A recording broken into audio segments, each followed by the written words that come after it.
I'll start by saying that I'm not the ghost hunting type. I like horror movies and scary stories just fine, but by no means am I a Zach Biggins ghost adventurer. Call me a skeptic or a realist, or even just a man with common sense. I don't believe in spooky Caspers or Ouija boards summon demons. I'm willing to admit now that I was partially wrong. Okay, I was very wrong.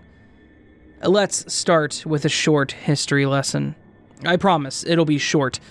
The town of West Elm Park is nothing more than a very small blip in the middle of the Mitten State. My family owned some land and a nice cottage there. It was our summer destination every year, and I loved it. Picture any kind of summer vacation movie, and that is what I grew up with. We were right on a lake, we had the boats, the skis, the tubing, beach volleyball, you name it. Being that my parents didn't make a lot of money, this was extra special. They worked so hard so us kids could have one amazing week out of the year to enjoy. The town came into existence because of the location. West Elm is centrally located in Michigan, close enough to 4 of the 5 Great Lakes. Mr. Albert Stroh decided to found a cement company there. Albert and his brother Robert were most well known for creating Stroh's Brewery in Detroit, Michigan in the early 1900s.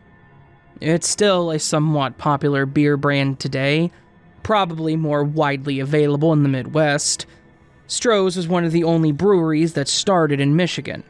Now I'm sure it's owned by some multinational massive beer company. Stroh thought that developing a cement mine and company would be a great idea, being that he could ship cement to all areas of the state. Being that the horse and buggy era was coming to a close thanks to the Model T, we needed to make traveling a little easier on these steel ponies. Dirt and mud roads were not going to work. Cement was going to be the savior of the American transport system. He was actually ahead of his time with this thought, as asphalt concrete would become the norm for our roadway systems. The only problem was that the men that Mr. Stroh picked to run his new company, hundreds of miles away from his location in Detroit, were not good. The company, it sank. This was all this town had, and the effects of this failure caused the town to turn into an absolute ghost town. I guess, looking back, I can now feel the pain in the air of this little town. There were many hard times after the concrete company left. People tried to make it. Many did not. The murder house represents the struggle of West Elm Park. I'm sure every town has one of these legendary haunted houses. Growing up seeing this home across the lake from our cottage, it didn't mean much to me. Of course, it was the spooky house that me and my brothers would dare each other to go into, even though none of us ever had the nuts to do so. But I didn't feel the house, you know? Like I said, I was a skeptic. I only watched ghosts on TV for entertainment, not because I thought it was real. Fast forward some 20 years, and I'm a full-grown man. Me and my brothers sold the cottage after our parents split, and left us with instructions to sell it. Even split 3 ways, and we never saw the place again. I haven't even seen my parents again. My mom used to contact me from Florida every so often, but that stopped a couple months back. Our dad went the other way, up north to the border of the US and Canada. Us brothers all received the same email from mom and dad stating that they needed the place sold, and if all possible, to never go back there. Let the place burn, is what they said. Well, that's pretty freaking dramatic for these people. My parents are hard-working, blue-collar types. Not ones to throw away an investment and speak of it like it was a pile of trash. I had so many great memories there. Why would they want it gone so fast? So, like I said, we did. We never saw the place again. Something called me, though. I couldn't get over how abrupt my parents left and how they wanted that house gone so badly. I haven't spoken to them for weeks, let alone seen them. The murder house flashed in my mind. I was pulled to it like a strong man pulling a semi-truck. I had a lot of questions about the place. Did it somehow get to my parents? What am I, crazy? Why the hell am I even thinking about this place right now? It was just an abandoned house, like most of the places up there in West Elm. Luckily, I had some time off coming. And I'm an amateur writer in my spare time. So why not take one last trip and really dive into this place? What's the worst that could happen? I thought. About 8 a.m., I'm sitting at a little diner right off of I-75. It's the last place to get some fresh, hot food and coffee before I make the last drive to West Elm. Imagine any diner with the two lonely gas pumps out front in the middle of the desert. No desert in the Midwest, but you get the idea. The 70s style linoleum and the little stools by the bar were a welcome sight. We always stopped at this place before making the last few-mile trip up to the cottage. As the career waitress named Flo came to take my order, I decided to take a shot and ask if she has heard anything about a murder house in West Elm Park. I was studying her face, waiting for any kind of reaction. I think she squinted, ever so briefly, but gave me a silent shake of the head and asked what I'd be having today. The breakfast special was 2 eggs, and choice of 2 links, patties, or bacon. That's when a burly man 3 seats down bored into my head. I wasn't looking at him, and I didn't notice anyone when I entered the diner. When Flo walked away, I had that feeling that someone was staring at me. I turned to my right and locked eyes with a guy whose name I'm sure was Ralph. He wore work boots, tight old man jeans, a plaid shirt with one of those puffy vests over it. Do these truck drivers get issued uniforms? I'm not a truck driver, he said. It took me a second to understand what the hell he meant. I didn't say that he was. At least, not out loud. I'm sorry? Is all that I could muster out. I live here, all my life. I'm not just stopping in to fuel up on caffeine and pie before I go on my next 1,000-mile haul. I know the place you're talking about. It's not called the murder house, though. It's not called anything. No one knows about the history, at least not the bigger media types. I was floored. Yeah, it was a creepy house, but did it have an actual history? Name's Ralph. As he moved up to me and extended a hand that looked like 5 pounds of ground beef.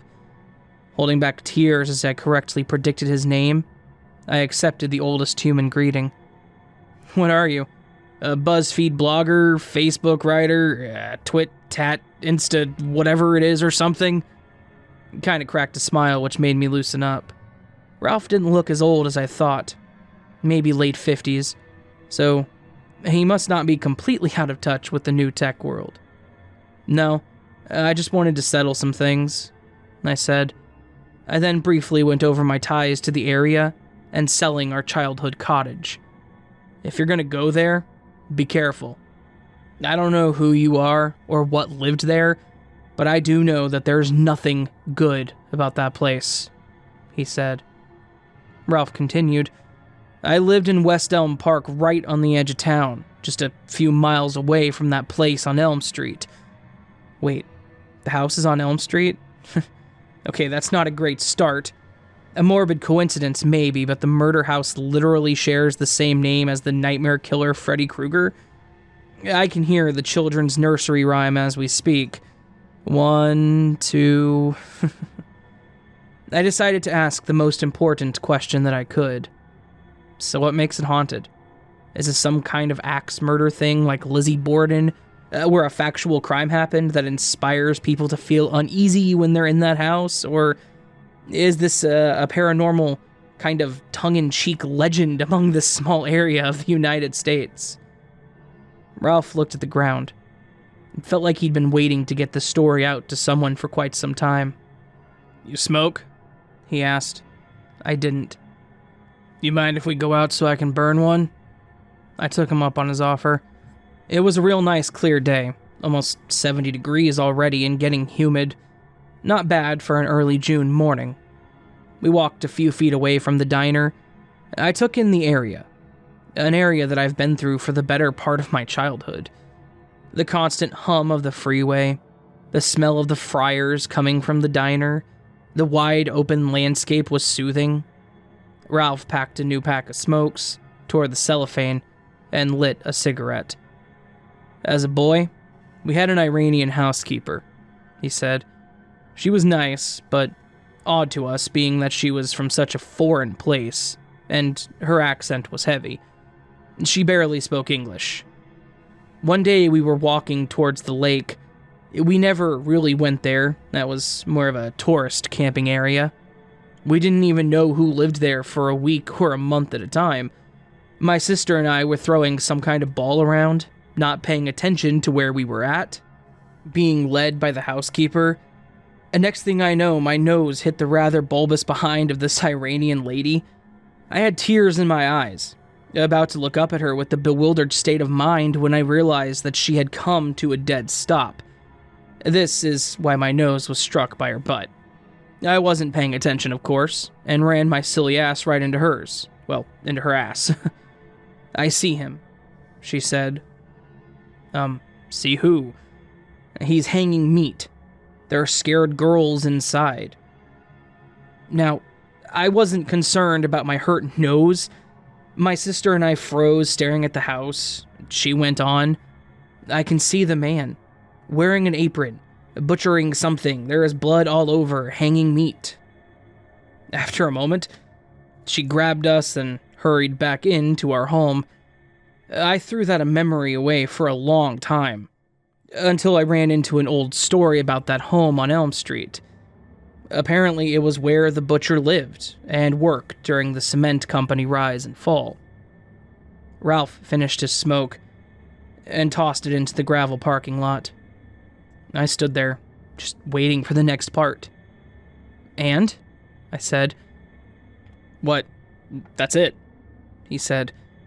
"So this is what you're basing the murder house on? Did you go there and see anything or feel anything?" "I wouldn't dare, my friend. That was enough for me." Disappointed, but relieved, I thanked him and went on my way. If that's the worst thing this town has about the murder house, then there must not be much to this. I watched Ralph drive off, and I made my journey towards the lake. I was back in West Elm Park, on my way to the other side of the lake that I grew up around. I was headed to Elm Street, which I just learned was real. It was getting late now. I didn't care. At this point, I'm gonna go over to this house and see if I can even get in. Maybe grab a few pictures. Let's put this to bed. So let me set the scene of 1313 Elm Street. Just kidding. The street address was something like 50012, but sure enough, it was on Elm Street. The Victorian-style home was larger than I remembered. I never got up this close. I didn't get some sick feeling when I saw the place. It was a typical abandoned place. The grass was overgrown. The white fence was looking gray and tattered. The windows were hard to see into. Taking a second, I looked around. No one. Dusk was complete. It wasn't pitch black only because the moon and stars were so bright. There are no streetlights out here. I clicked my streamlight on and made my way up the 5 or so steps to the front door. It was already open. "Hello?" a faint voice said. My eyes were still adjusting to the dark. I was still in what you might call a mudroom. I was confused. Now scared. That's when I saw them. I'm sure that they were humans. Girls, maybe. Not sure if they were older than 20. It was still too hard to see. The inescapable putrid smell of meat hit me. Trying not to throw up, I accidentally dropped my streamlight. It stayed on but rolled too far away from me. Composing myself, I dug my phone out and tapped the flashlight option. Scanning, I didn't see anything. Help! Help! Help! I was almost face to face with the pale little girl. Startled and maybe soiled, I flew back, falling on my ass. Staring at this girl with disbelief, I saw her slowly turn her head to the left, towards the inside of the home. I got the feeling that the butcher was coming. I did not want to meet anyone else in this hell home. I dove out the same way that I came in, barely making it to the front lawn of Elm Street. I ran to my car. Once I got in, I broke out in that nervous laughter you get when you just went through a huge jump scare at the movie theater. I was also genuinely laughing that I had this idea to look through the murder house of my nightmares. And I only made it like 10 feet inside. How freaking funny. At this moment, my phone vibrates, scaring the rest of the crap out of me. I check who's calling, and it's my mom. Hello? Go back inside, son. I'm sorry, but me and your dad have missed you.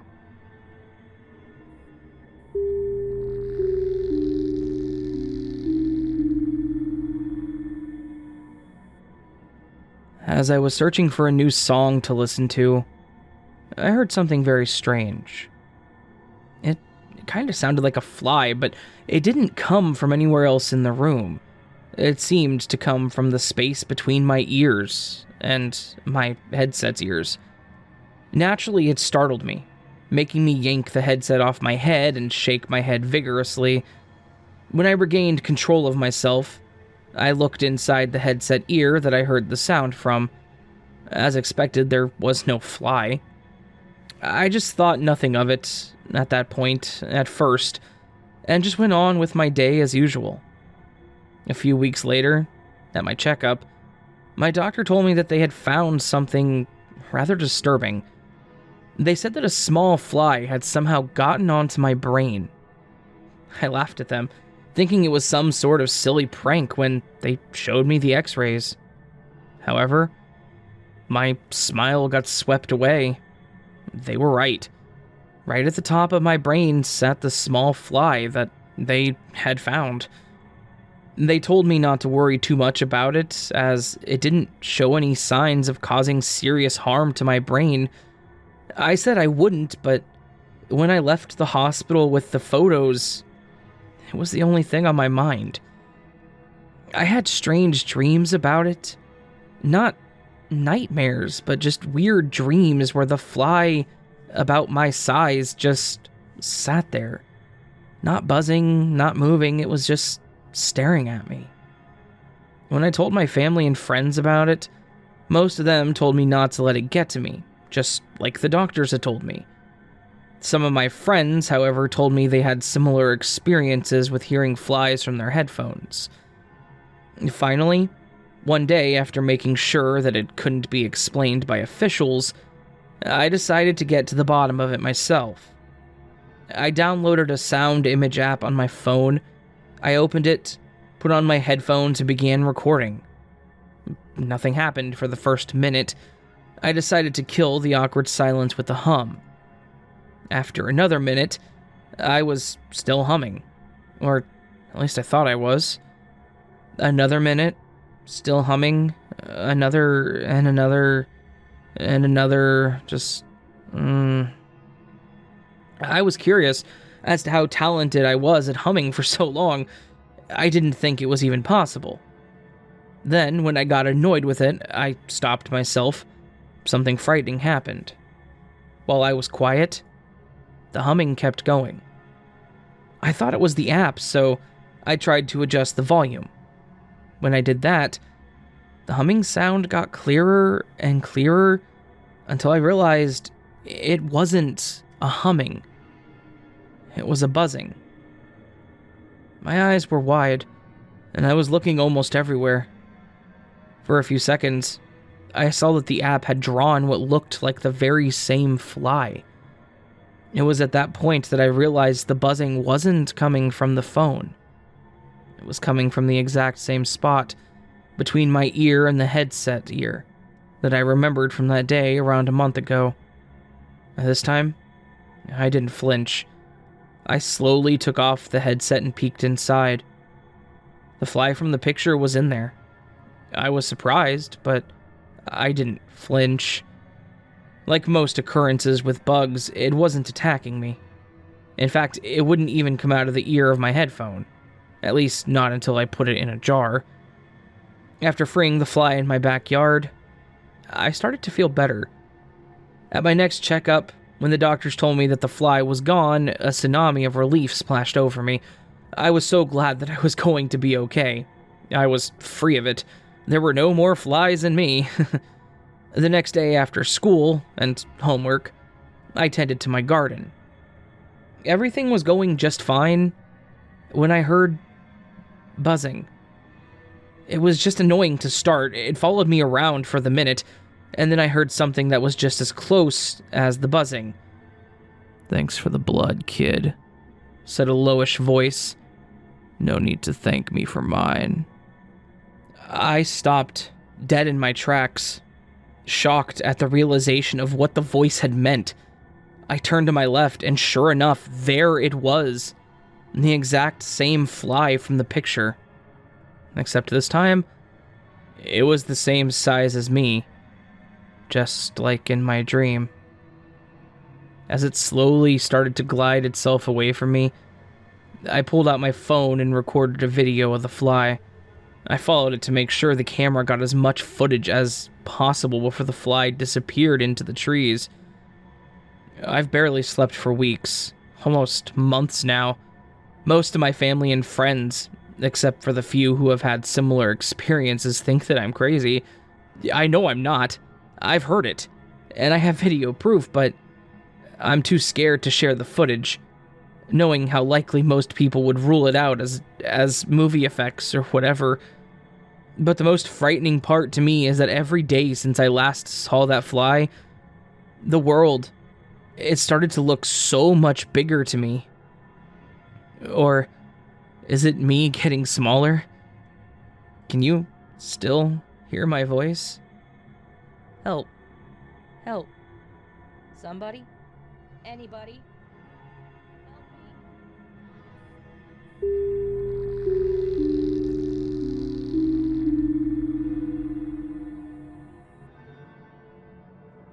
Watching, I saw Martha and Aaron walk into the rundown motel. The once white building, now tinged yellow from the age, is not complemented by the rust-covered metal railing. This railing is the only thing that separates its occupants from a nasty fall. This place is such a shithole. Having to spend any amount of time in this place makes my skin crawl. I can only imagine what the inside looks like. Hours passed by, and the couple had not exited the motel. God damn it. Of course these two would make my life so freaking difficult. Sighing, I got up and got out of the car. I grabbed my supplies and made my way to the motel, if it could even be called that. Stepping foot in the building, calling it that was being nice. The floor was sticky. The building emanated a stench, something akin to semen, urine, and something I could only describe the way it smells when a cat takes a crap and another cat ate it and then hacked up a hairball. Sitting at the counter was a greasy teenager with the stereotypical nerd glasses. I mean, this kid was a walking cliche pockmark and all. His voice even made you want to punch him in the face. "Can I help you, sir?" You don't seem like our, normal clientele, the kid said in a nasally tone. God, I mean, if I could shoot him, I would. But this is not why I was here. I'm looking for a couple that came in here a few hours ago. Sir, you know I can't give you that information. Listen. I'm being polite here. We both know what goes on here, and you can tell me what I want to know, or I can just call the cops. He's my son. I just want to make sure that he and his wife are safe. I put on my best I'm a concerned father act while slapping a $50 bill on the desk. Please, I begged. Look, mister, I could get fired if I tell you where they are, but I need to go to the back room. Please, be gone when I get back, he said, as he pushed the logbook over to me with all of tonight's check-ins. Room 213. Should have guessed. His lucky number. Leaving then, I made my way outside. The cool spring air was refreshing after the pungent odors my nostrils were just assaulted with. Heading for the metal staircase. Even the stairs are rusted. I put my hand on the railing and, of course, it was sticky. I was just praying it was not bodily fluids. Ugh, please, God. Getting up the stairs to their room, it occurred to me that I never grabbed the key. Well, here's to hoping the door is unlocked, I grimly thought to myself, grabbing the door handle, and, jackpot, it is unlocked. Opening the door once again, I was assaulted by the smell that would make most get sick and abandon their objective. However, I needed to do this. So, I slowly walked into the dark room and nothing could be heard at first. The longer that I listened, the more I could hear the slow rhythmic breathing of two people that were fast asleep, probably sleeping off whatever poisons they had injected into their veins. Turning the light on, full well knowing it would not wake them up. Fuck, at this point a herd of stampeding elephants would not wake them up. I spoke to myself. Examining the room. God, what a bunch of animals. Bottles, needles everywhere. It makes sense they've been here for weeks. Took me a while to find them. It's time to take you home, son, I whispered into his ear as I brushed his hair out of his eyes. Lifting him off the bed and taking him down to my vehicle, I put him in the back seat. Then I did the same with his wife. However, I was not so gentle with her. Leaning against the vehicle, I was breathing heavily. The cool night air felt good on my sweaty skin. I may still be in remarkable shape for a man my age, but even for me, carrying two strung-out junkies that barely weigh $120 each down a flight of stairs, it took a toll on me.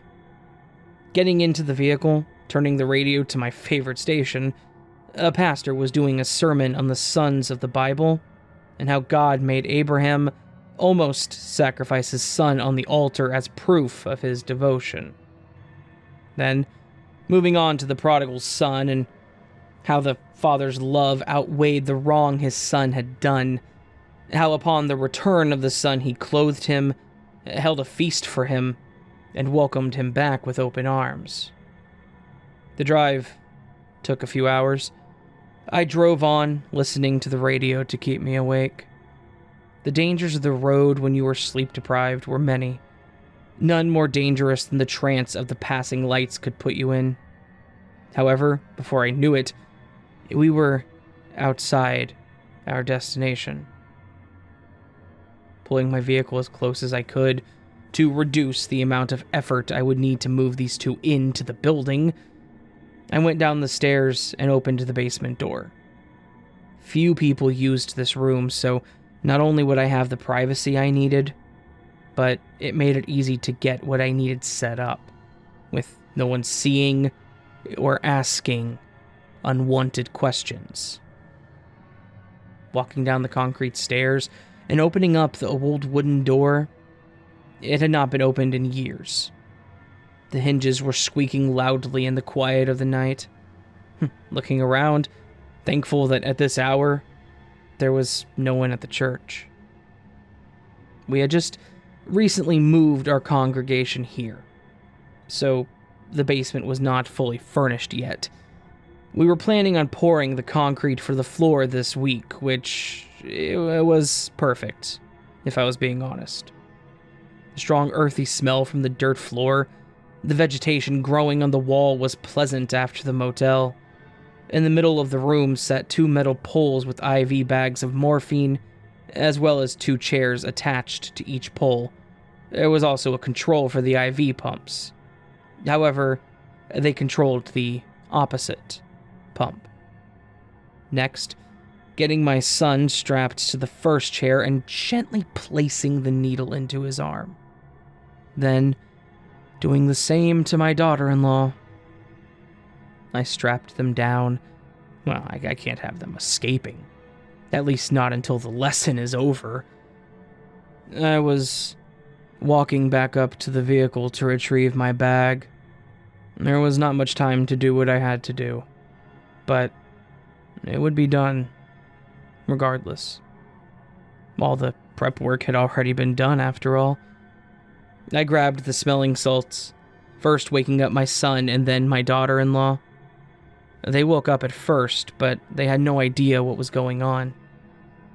Quickly, my son's mind started to clear. He recognized his unfamiliar surroundings as he struggled against the bonds. Moments later, his wife began to do the same. And they started to scream for help. Gagging them. That is what I forgot. Oh well, like I said earlier, no one was around to hear them. I smugly thought to myself. Stepping out of the shadows, I spoke their names. Martha. Aaron. Come on now. No need to act like a couple of heathens. Well, more than you already have. My voice was sharp and they both stopped to listen. Dad? Is that you? He whimpered pathetically. Yes, my son. It is me. I've come to bring you home and back into the loving embrace of God's love. I stepped closer to him, placing my hand on his shoulder. What are you doing, Dad? You can't do this. Let us go, please, Dad. He begged me, and it broke my heart. When did my son become the pale excuse for a man? You used to be a strong, shining example of a good Christian man. What would your mother think if she were still around? Would she be disappointed? But don't worry, my son. God gives second chances, and so do I. But you must earn it. You sick fuck. What are you planning on doing to us? How would we earn your so-called God's forgiveness? She shouted at me from across the room. I spun on my heels and approached her. Well, you see, my dear, that is where the fun part comes in. Me? I'm tired of watching you two slowly killing yourself. You see, suicide is one of the unforgivable sins. However, murder with a repentant heart can be forgiven. So, this is how the lesson works. I have a timer set to both of these machines. If the timer goes off, well, you both die. However, if one of you can make the ultimate sacrifice and press the button, killing the one you love, the other gets to walk out of here and change their life for the better. Speaking the words calmly and slowly so even she could understand, I stopped right in front of her. Your God does not exist. You pathetic excuse for a father. What kind of man abducts his own family and asks them to kill each other? And after she was finished, a hacking noise could be heard and she spit into my face. Well, I slapped her in her face. Now, is that any way to speak and treat your father-in-law, my dear? After all, I am only trying to help you. Oh well. Regardless, here we are. The only thing for you to decide, my dear, is who lives. Because at the end of the night, one will live and the other will die. Or is it truly to death do you part? Walking to the other end of the room, I began to dig a hole in the soil as they discussed what to do. Your father is insane, Aaron.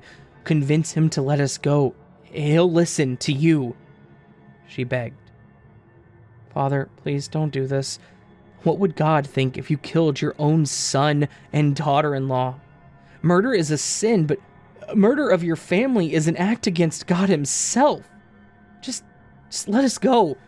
We will act like this never happened. Oh, my son. My dear boy. A sin against God, you say. It was he who told me to do this. He told me to trust in him, and he brought you back into my life. There is no way out of this, like I said earlier. One lives and one dies, or else you both die. So, he hath spoken. After I was finished, I went back to digging. I'm sorry. He has never listened to me. He always thought of me as a disappointment. Even marrying you, he told me if I went through with it, he would disown me. Why the hell do you think I haven't spoken to him in 5 years that we've been married? So, you're telling me that once again, you're useless. You can't hold a job, you can't get us the good stuff, and you can't even please me anymore. I've only stayed with you this long because I figured at least if you died, I could get the life insurance money. I would be better off without you. Martha looked back over to the timer. It was getting very close to running out. I will not die for you. I love you, sure, but I love living more. I would say I'm sorry, but at the end of the day, it'll be nice to be free from you. She grabbed the switch and pressed the button. The machine came to life, and the sound of the medication being pumped through the IV could be heard. However, much to her horror, it was not her husband's bag that started to empty itself, but hers. Struggling against the binds, but it was to no avail. Moments later, the morphine was entering her system and she faded quickly. Just like that, she was gone. Walking over to my son, I spoke to him softly. See, my son, just like when God spared Abraham's son on the mountain, he has spared you. Just like the prodigal son, you can now come back home and regain what is yours by birthright. Our God is a merciful God as long as you come back with a repentant heart. Cutting him free and removing his IV, I embraced him in a hug. Welcome home, my son. Dad, how the fuck did you know I would not press the button? He shouted angrily at me. Son, my son, I had faith in God. With just a little faith, you can move a mountain, and besides, if you would have pressed the button, it would have just killed her. You were always meant to live. Sadly, had she just had a little faith and let the clock run out, she would have lived. Oh well, she made her choice. Let's get her into this hole, my son. It is time for you to start your new life. After we finished burying her body, I drove my son to a rehab facility. The police did come by, looking for Martha shortly afterwards. It didn't take much to lead them to believe that she had just skipped town, leaving her husband behind. She was a druggie, and Everyone knows they do odd things, after all. That said, I like to visit the basement often, to give thanks to her. For her sacrifice, of course, and for finally giving me my boy back.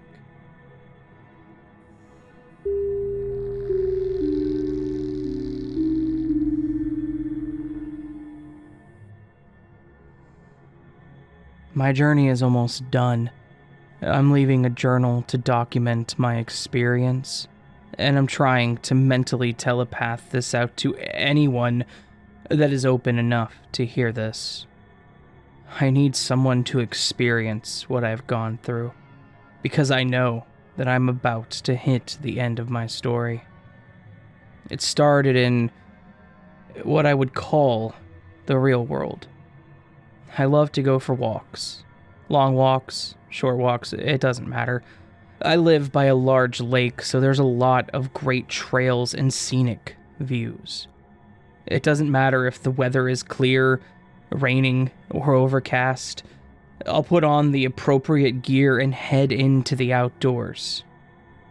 One day, I found it. The Evertree. I have no idea if that's what it's called, but that's what immediately came into my head when I saw it.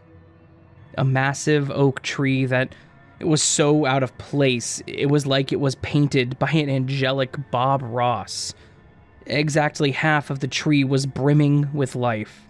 Strong wood, even stronger green leaves spilling in every direction. The other half was as dead as the surviving landscape of a nuclear fallout. Black, scorched bark topped by an empty branch with absolutely no signs of life. Staring at the tree, I had mixed emotions of dread and hope. Maybe a bolt of lightning struck the centurion, scarring it right down the middle. Maybe it was poisoned somehow, or maybe there was some otherworldly force that took half of its life. Something compelled me to move towards it. I wanted to feel its energy. It was all around, in the air. At the time, I had been going through several disappointing failures and downfalls in my own life. My job was failing, my relationships were shaky, and my overall health was suffering. This Evertree could grant me a new beginning. All I had to do was touch it and make a wish. So, that's what I did. I reached for the tree hesitantly. Initially, my arm pulled back like it was controlled by something other than myself. Fighting the silliness of the moment, I thrust my hand onto the tree, closing my eyes and asking the giant to heal my pain. I only asked that I could get a new beginning, to wipe away my ailing family members and ask for forgiveness of my shortcomings. I woke up on the ground in a land that I was not familiar with. It looked like my world, but seemed skewed. The sky was violet, the sun was red, and the land was that of what you might find in a place like Death Valley. All being said, I felt amazing. The emotional pain I had just been feeling was gone. I had an amazing feeling of hope. Beep. I heard behind me. Jumping out of my skin, I turned around and saw what I can only describe as a 1950s-style taxicab. Yellow in color with that old-school checker pattern striped down the side. The driver, a female with impossibly pale skin, looked at me with a warm smile. "I'll take you back to where you are going," she said. Confused, but not scared, I entered the interdimensional cab. "Don't be scared," she said. "My name is Jill, and I'll bring you home." I don't think I have any money or ID or anything," I said, She laughed softly. That doesn't apply anymore. You've entered into the contract. All you need is to hold up your end. The cab dropped me off at my house. Jill put the cab into park and leaned over her right shoulder to look at me. From now on, you'll have what you wished for, but you need to see the light again. Just look for the tree. It will give you what you need, but do not go until you absolutely need it. Abusing your newfound power will only leave you in more pain. With that, I slowly blacked out again. I sprung out of bed covered in sweat. My surroundings were familiar. My normal-looking bed, my alarm clock that I received for Christmas when I was about 13, was to my left. The bright red numbers showed 7 a.m. Obviously, that was all just a very strange dream. The most real dream I've ever had, but a dream nonetheless. Going downstairs, I was amazed to see that my house was pristine. Opening the fridge, I found a full bounty of food and drinks. I never keep my refrigerator full. I felt like I could run 5 miles without breaking a sweat. My head was clear, no negative thoughts, and no pains that someone of my age, about mid-30s, would have. This was going to be a good day. I navigated the day like any other day. My boss commented that I looked great as soon as I got to work. He never has anything to say to me unless a scolding is coming. I shrugged it off, but was happy to get a compliment. I was happy to have any positive interaction from anyone these days. My father called me with the good news that my mother was recovering nicely from her recent surgery, with a 100% success of survival. What a relief. Only, at this time, did I have a memory of going to that tree just a day before. Or maybe it was weeks before. I really didn't know. I know that I had asked for my life to recover, to heal my family, and to heal myself. In an instant, my life had taken a 180-degree turn for the better. Did I acquire some kind of superpower? Something was pulling me to find that Evertree again, to see if I could replicate my experience from before. After work, I would take another walk. Take a walk to the Evertree and see if any of this was real. I laced up my walking shoes. It was a nice, overcast day, so only a light pair of jogging pants and a long-sleeve shirt were necessary. Starting with the brisk walk, the temperature was just sublime. I tilted my face to the sky, attempting to soak up every ray of sunshine that could break through the clouds. After exiting my subdivision, the street that led to the Evertree would not be too far. At this point, I found that I was tingling. What a strange sensation. I underestimated the feeling of seeing this tree again. And also, I had no idea if I was going to transport to another faraway land or dimension. Would it be the same place? Would it be different? Would I see taxi driver Jill again? Well, I was going to find out. The corner was coming that, when taken, the tree would appear. All of its glory, of the massive foliage on one side, juxtaposed by burnt bark on the other. The problem was, I saw nothing. Where's the damn tree? I just want to see the tree. Okay, man, breathe. Either the thing was taken down by the city because it's obviously dead, or you somehow have the wrong street. That's when I snapped back to reality. You know, this is the right street, I told myself. Jill, the taxi driver, entered my mind. She said something like, "You will only find the tree when you absolutely need to." Well, I thought, I need to. I need to see the Evertree. I still have more to fix. Yeah, I feel good, and yes, my family's getting better, but I have more work to be done. Laying awake that night, I stared into the abyss of my dark room. One moment, I was conscious. The next moment, I was walking through a dark alleyway. The place was somewhat familiar. Maybe something to do with work? As I walked through the alleyways, I saw nothing but naked baby dolls. Not the porcelain ones, but the plastic-looking ones that should have little dresses on. The ones where the eyes move creepily. Alarm, 7 a.m. The sun is bright, no more dark alleyways. I called into work. I think I can find where the tree is. When I was a kid, my younger sister played with many dolls. The same that I envisioned last night. I'm currently on my way to my hometown. The house we lived in isn't there anymore. It was demolished to make way for a new, more modern development, but I think there's something there that I will find familiar. I park at the local 7-Eleven, about a block from my childhood home. So much nostalgia here. I took off towards the park near the old house.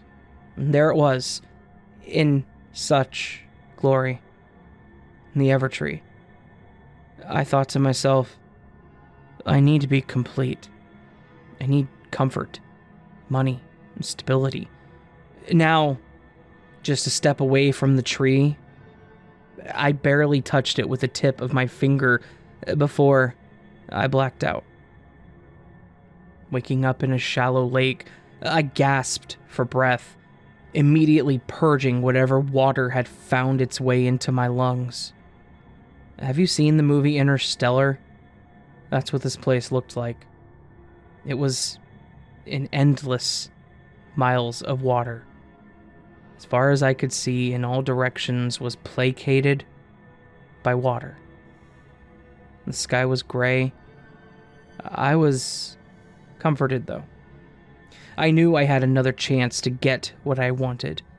Visualizing my new life, one filled with unlimited wealth and maybe power, I heard it. Beep. Smiling, I calmly got to my feet in the shallow water. Turning to my right, my eyes met the gaze of my taxi driver friend. "Tread lightly, my dear," she said. Smiling at the pun, I made my way towards the checkered cab. "Where to?" she said. "Home again, Jill. All I needed was to see the Evertree again." "Okay, hun." I sensed a bit of an eye roll, but I dismissed it. Hot air rose from my feet to my face, and before I knew it, I was in my bed again. I found over 100 emails, texts, and missed calls across my various devices. I deleted all of them. All I needed was to open one, my bank account information. A warm smile spread across my face. My current balance showed over 7 figures. More than the normal 3 or sometimes 4 when I was lucky. Thank you, Evertree. The next month was the most amazing of my life. I wish that I had enjoyed it more. You know how lottery winners always seem to blow all their winnings and end up right back where they started, or worse, dead, and we all scoff at them? How could you blow that? I'd pay off all my bills, buy a house for cash, etc., etc.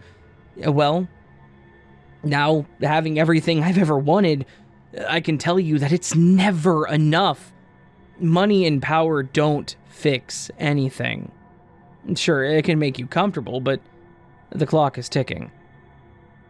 I will spare you my fall from grace. All you need to know is that I'm still looking for the Evertree. She is my only salvation. If only to get me to where I started. I didn't ask for this. Okay, not specifically. You know what I mean, though. I've been hiking, walking, driving for days. I can't sense the tree anymore. I haven't seen a yellow cab. I haven't seen any cabs. I think there's only one way out of this. I'm sick every day. My family won't talk to me. It was... it was a good ride. Wake up. I snapped out of my slumber so fast that I think I threw my back out. Looking around, I only saw black, total void. But I recognized the voice. Jill? I said. I couldn't see her, but I could tell that she was smiling. I warned you, didn't I? You won't be able to find the Evertree again. It has to go to someone else. Someone that won't abuse it. You voided your contract, but you're still tied to the spirit of the tree. You'll probably have some strange feelings in the coming days. And not like this whole thing hasn't been strange. She let out a giggle. There will be another that will find the Evertree soon. You'll feel it. And you'll let it happen. You weren't the first. And certainly not the last, so for one last time, I'm taking you home. Boom. I'm on the floor next to my bed. I don't know how much time has passed. I only know that I have an earth-shattering headache and what feels like an army of bees inside of my entire body.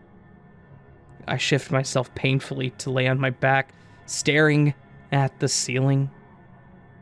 A small smile parts my lips, which turns into a full-blown Joker maniac laugh.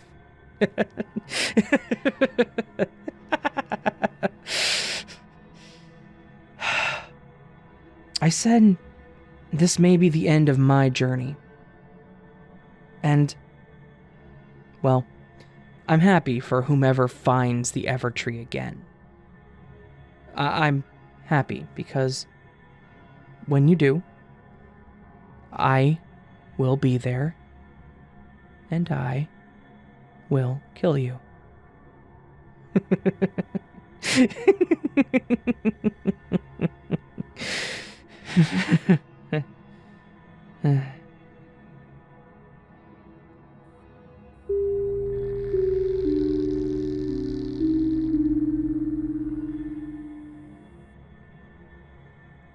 I'm an amateur practitioner of lucid dreaming. For the unaware, lucid dreaming entails being able to control your dreams, or having more control than a normal random dream. When drifting off to sleep, there is a half-dream, half-awake state. I'm sometimes able to control this part of my sleep cycle. I'm not fully lucid yet, but it's good practice for when you're really in a deep dream. It's mainly to help drift into REM sleep. To do this, I imagine landmarks that I loved as a child, or even as a young man. I try to imagine my grandmother's house, a place I truly looked forward to visiting. I can successfully navigate every room in her home, see the table laid out with food like she always did when we visited. But there's one room, the bathroom, that I'm not able to enter. Let's back up. I became interested in trying to control my dreams when I was about 30 years old. I'm currently 37. I was having a forgettable dream, but it must have been getting strange because I tried to pinch myself to see if I was dreaming. Sure enough, I felt no pain. At that moment, I knew that old phrase and action was true. I immediately investigated lucid dreaming the next morning. There's a lot of work that goes into it. I won't bore you with all the steps, but just to give you an idea, there's a couple exercises you can start right away that help the lucid process. And go ahead, try it tonight. Before you fall asleep, try to imagine seeing clocks. Most dream experts agree that, for whatever reason, clocks are not found in dreams. or if they are unrecognizable. So, the more you concentrate on seeing clocks, you can create them, thus knowing that you are, in fact, dreaming. Second, focus on mirrors in daily life. Your reflection will not look the same when you pass by it in your dreams. When you see a clock or a weird reflection in a mirror while dreaming, you are on the successful path of self-awareness. You're in the lucid state, and the possibilities you explore are endless, my friends. My goal was to try to recreate places to help me relax into that much-needed REM sleep. I'm sure most reading this are relatively close to the same age range. Can you remember the feeling of going through the video store on Friday nights? I grew up in a small town, so there were no major chain stores, but we did have a local video store. Maybe 100 videos in all, plus a little room with Sega and Nintendo games. I've gotten good at mapping this store out, best I can remember. Seeing the plastic box art, seeing the candy at the counter. Anyone remember the movie with the monkey playing the cymbals in it? Monkey Shine, it was called. Never saw it, and can't tell you anything about it, but that picture is seared into my memory. Even though I try my best, I know I can never recreate the store entirely. There have been times I've got stuck in the store, not sure where this room or that room came from. I can see videos or games that clearly were not around in the early 90s, when I was physically going to that particular video store. It was called Granny's, by the way. Sometimes there's extra rooms, or a hallway that I don't remember, all part of the lucid process. Every time you remember something, you put a little more haze into the memory. Not much, but it'll always alter slightly. It's still comforting to be back in a store that has not existed for damn near 30 years, though. I was also able to master another childhood favorite, the local Put in Bat. I'm sure most towns had a center like this. It was an arcade, a mini putt-putt course, and batting cages. I wanted to spend every day at this place.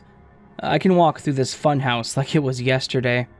Gumball machines as soon as you walk in, massive putt-putt course right in the middle of the building, with arcade games lining the perimeter.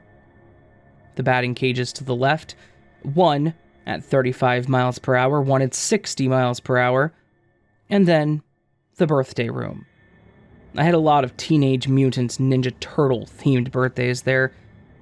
The sad part is that once you master lucid dreaming of a particular area, I found that it's hard to replicate, or even just impossible to jump into. When this happens, I just try to look for other places that are familiar. I can't completely control my dreams yet, so I have to take these steps to help train. I've been able to fly, but only briefly, and I don't remember landing. I woke up on the carpet near my bed. Remember how I started mentioning my grandma's house? Before I became more familiar navigating places in the dream world, I never had a bad or off feeling while doing so. I've never even had a nightmare. Going through my grandma's was, at first, very soothing. We went there every summer, and she always pulled out the stops for us. Plenty of junk food, pop, and pizza. She would drive us to KFC every other day, which was a treat as we didn't have any fast food places where I lived. Nothing but good memories.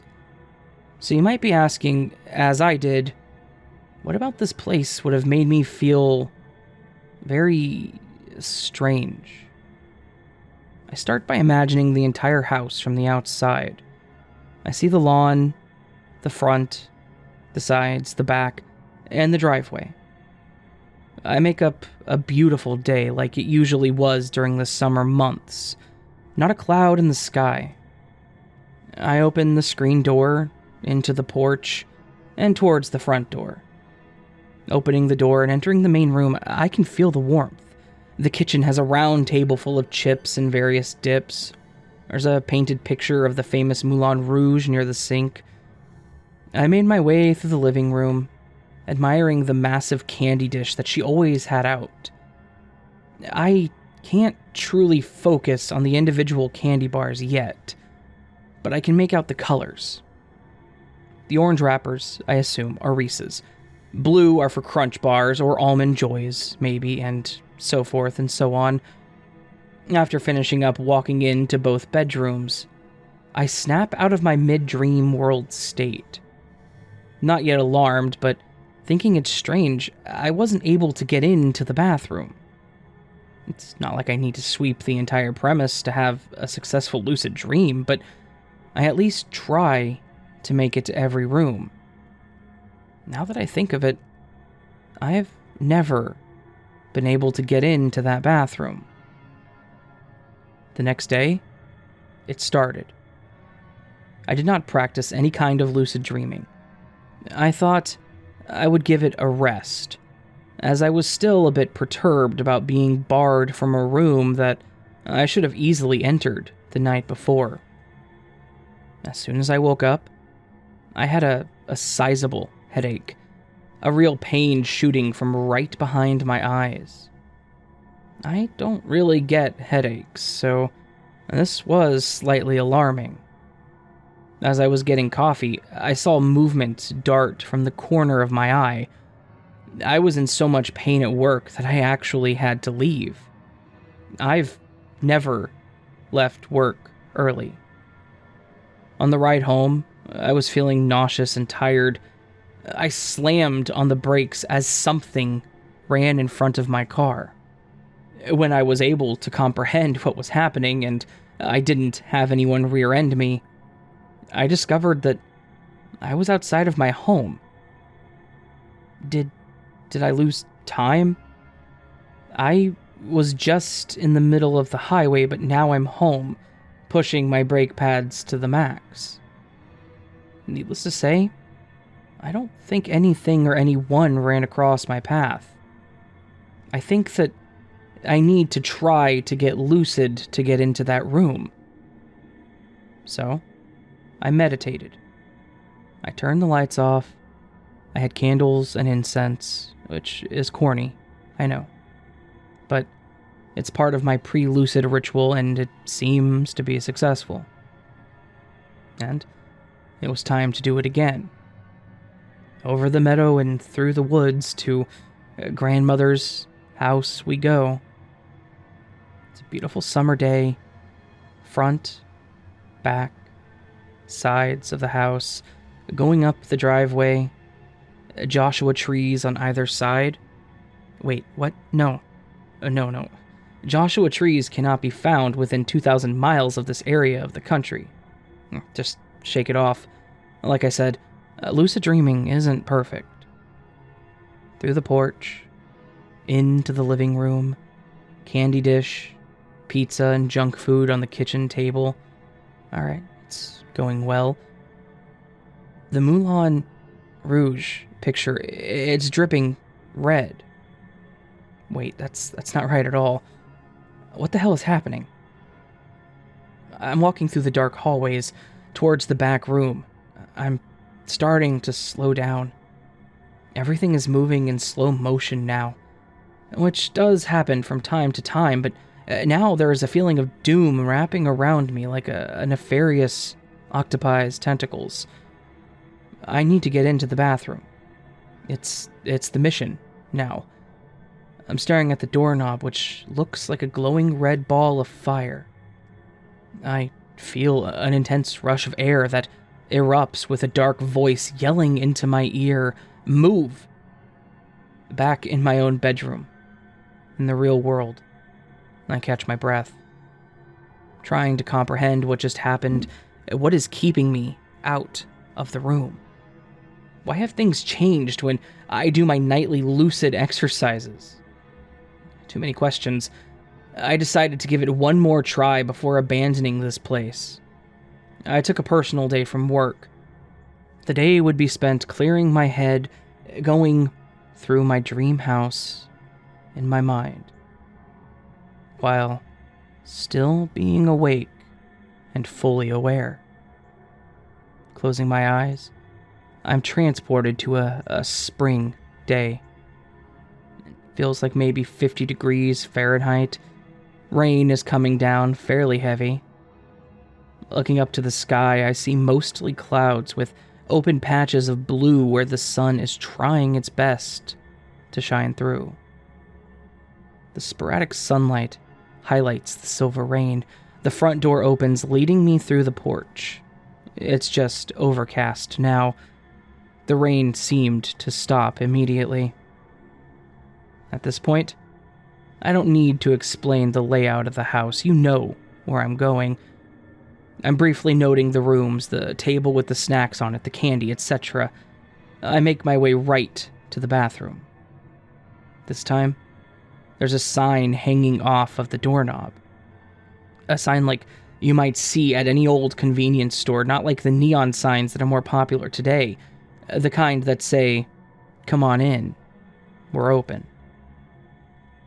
Confused, but hopeful, I slowly turn the knob.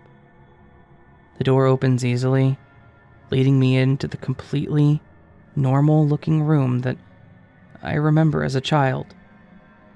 Small showers, 2 sinks and toilets, of course. The motif is sea creatures.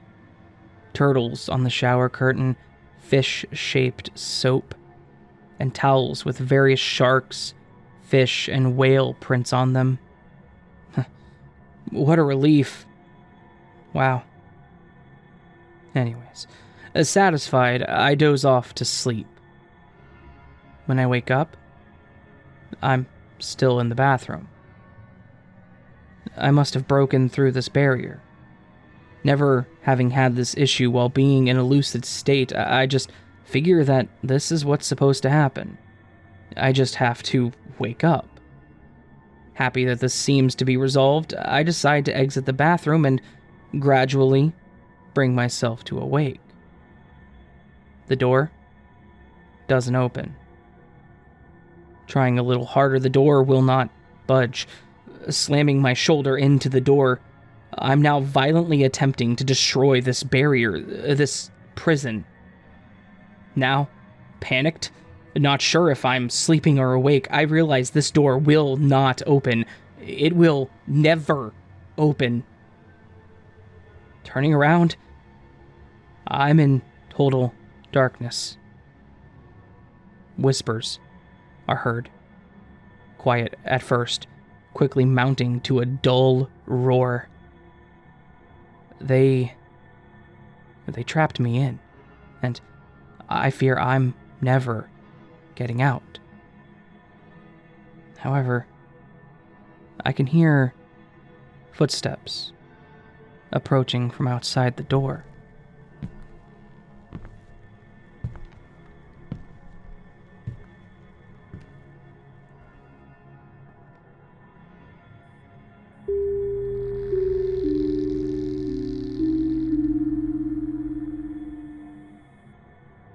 They used to call me Charlie Shutai, but now they know me by another name.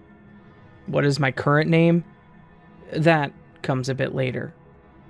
I was what you kids these days would call a sneakerhead, but back in the day we were known as sneaker connoisseurs.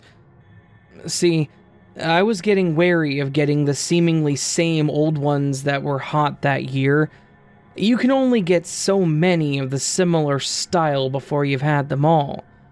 Then, what do? Just sit and stare at old shoe boxes covered in dust? Sure, but why not put them on and walk around with them? Wait, can't do that. The value drops after that. So, I just sat there and looked at my display of all the different types of Gordons. Each Gordon shoe in its respective box captures a piece of history, and brings singular but phenomenal memories. Every single one of them encapsulates a point of my existence, and ties me to history in a certain way. Therein was its meaning to me. But its meaning to the rest of the world was more focused. This was a shoe line that stemmed from one of the greatest basketball players of all time. The talent, raw power, and ability within a context that revolved around competition, physical feat, hard work, and success, and its accoutrements, is what imbued consensus value on these different iterations of items that specific individuals used as footwear. But after a little while, I noticed that there was only incremental changes in the style. And while it felt great to collect the latest Gordons, I felt as if I wasn't satisfied. I sensed that I was missing some soul in my shoe collection, and I yearned for so much more. That's when I went looking elsewhere for something that would spark some joy back in my hobby, nay, back into my very life. For you see, the sneakerhead in me was dying. It was withering away. I felt like B.B. King when he penned the words, "The thrill is gone." I couldn't give up on my collection habit, but I knew I needed to restart or refresh my love for sneakers again.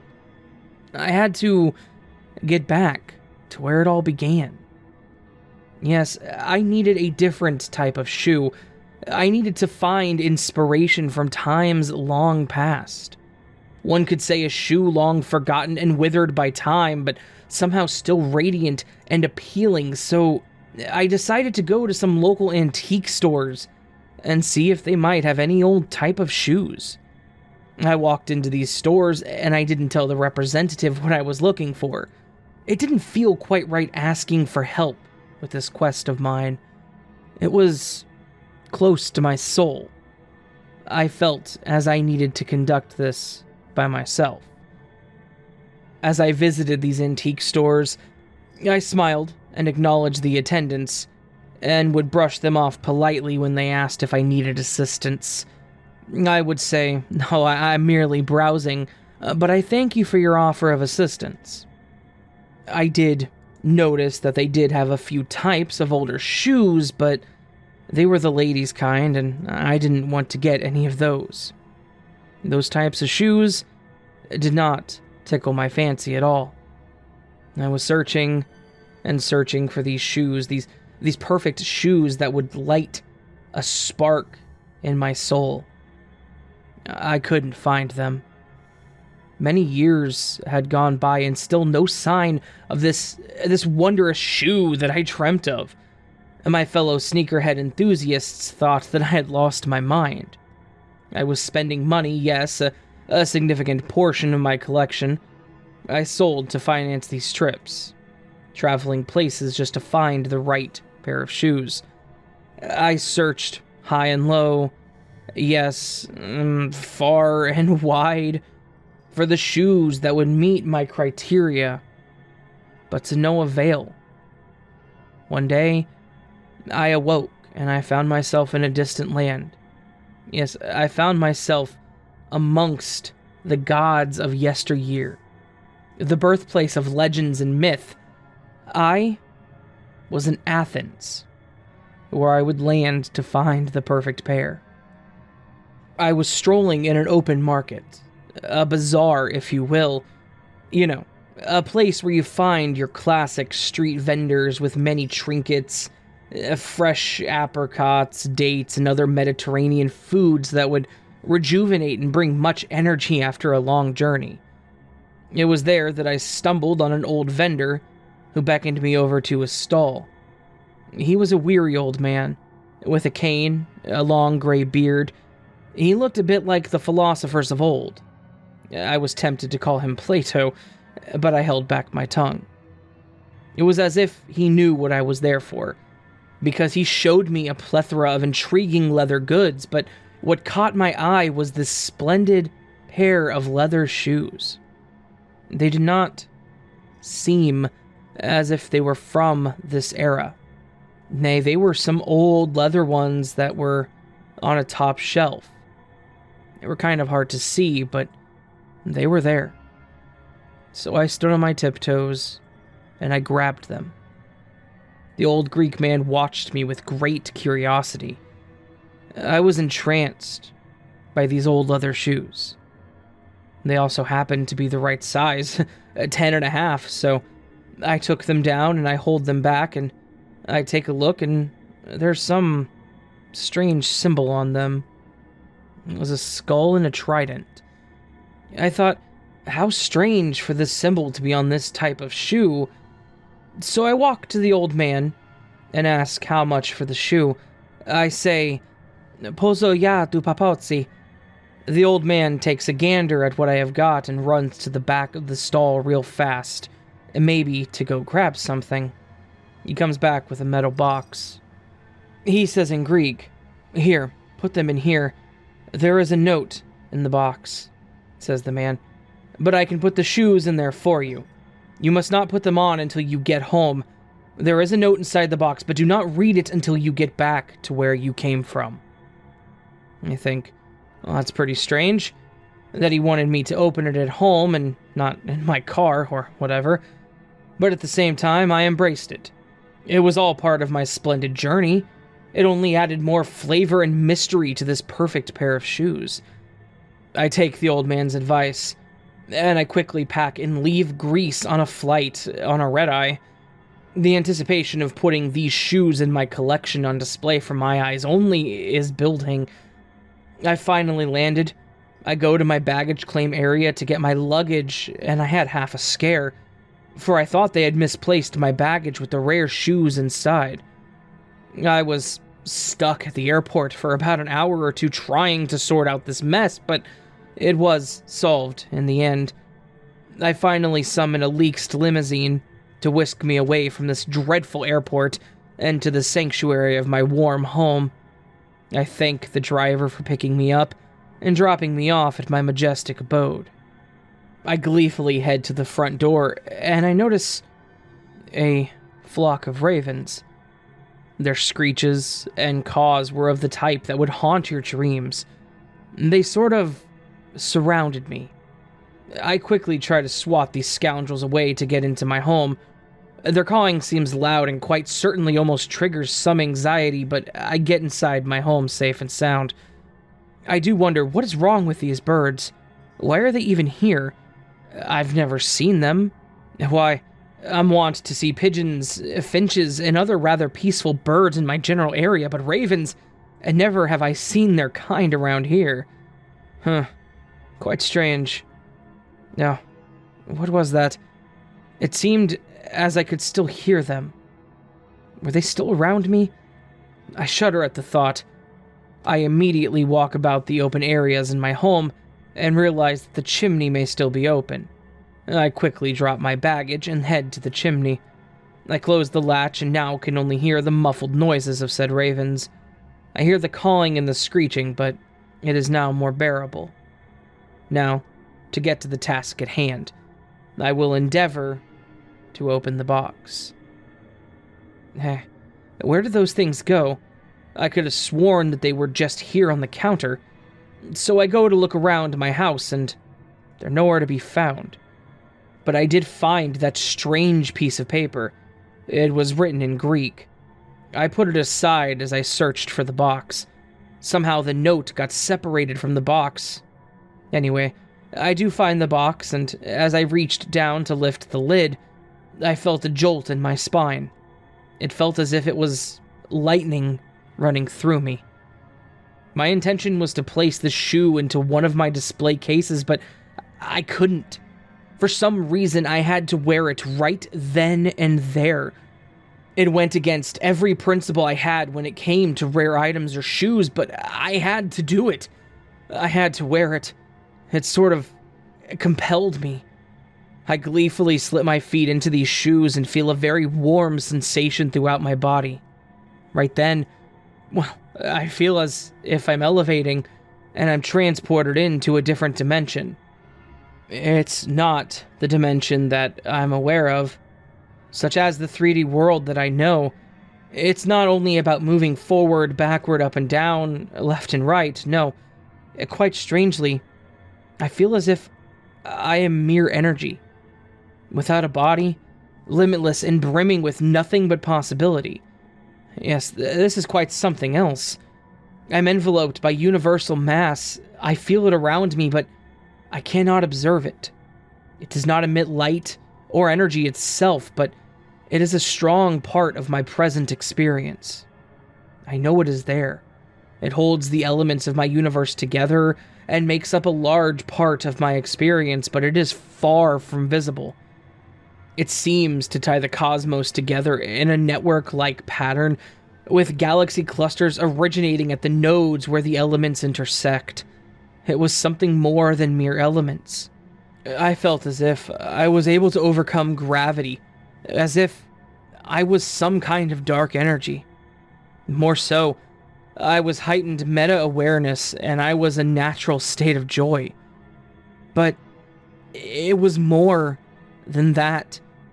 There was no past. There was no future. It was just now. The present moment was all that there was. The past was wiped away, and there was zero anticipation of the future. Conversely, immense possibility existed in the now. I felt as if I was free, flowing energy. I was not one thing, I was everything. I felt this warm, glowing energy. It all enveloped me. It was as if I was merging this higher, all-encompassing, all-knowing entity. It was hard to remember the past, but I recall this sense of being bound by my idea of the self. It felt as if I was trapped by separateness.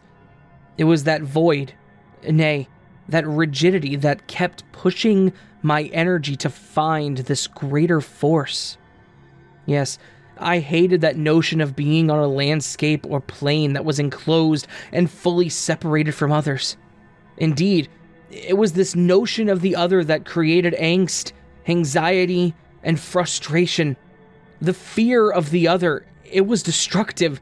It continued to crush me, to grind my existence down into something very tiny and minuscule, pulling me away, far away from everything else. But now, all of that melted away. I was surrounded by sounds that displayed themselves in colorful patterns. The next moment, I was speaking with my god, Baxter III, and he spoke to me of his suffering and his agony in his last moments of life, but told me that he enjoyed his life in our northeastern homestead many years ago. I spoke to this energy form that resembled my father, Oliver Northwell, who told me that he was pleased with how I'd grown to support myself and make a way for myself in his absence. He had passed when I was but a child, but it left a void in my experience. Northwell commended me on my ability to think for myself, to doubt, to inquire, comprehend, conceive, and to imagine. Then, that conversation melted and gave way to this immediate insight that the perception of reality in the normal sense tends to be the source of untruth and of illusions. The sole, pure truth exists when the layers of illusions are stripped away and ultimate reality reveals itself via the metaphysical consciousness. This, yes, this was the ultimate experience. It was as if I was pure consciousness, wholly separate from the literal self in a different plane of existence. I observed that where one's consciousness moves intermittently in one direction along the dimension of time, from the start to the finalization of the physical state, in this experience, time was rather unsystematic and erratic. The restrictions of time did not play its perceived role in this realm. That was how I was able to talk to what I perceived as my old sport and my pup from youth, Baxter III, and even talk to my father, who had passed when I was but a young chap. The intriguing part about this realm was that my consciousness felt and imagined, and the experience manifested itself. It was as if my energy was able to compel the experience that I wanted and physically build perceived reality. Reality is subjective experience. It's a tapestry of representation based on the respective energy from within a knowable but imperceptible reality. But something was happening to me as I received these realizations. The light was slowly dissipating. The colors and the representations of colors, they slowly started to disappear, replaced by darker clouds. The energy form was not expanding anymore, but was rather contracting, to my intense dismay. A new form was beginning to emerge. It was an energy form mixed with light and with darkness, with feelings of sadness, fear, and anxiety, mixed with joy, happiness, and inspiration. But these darker aspects were taking over the form. The light pushed back. It was an endless struggle that lasted for several millennia, for what felt like hundreds of millions of years. It was as if a war was waging where forces of light battled against forces of darkness. One side fought to eliminate and continually expand to unite, while the others sought to contract, isolate, and become separate. Separateness sought to create more illusions, and it began to feed on itself, and its energy grew more chaotic in nature. It seemed as if the darkness was somehow winning. It was inexplicable, but it was happening. Then, a massive explosion took place. It was silent. It existed in a vacuum, but its ripples were felt throughout the universe.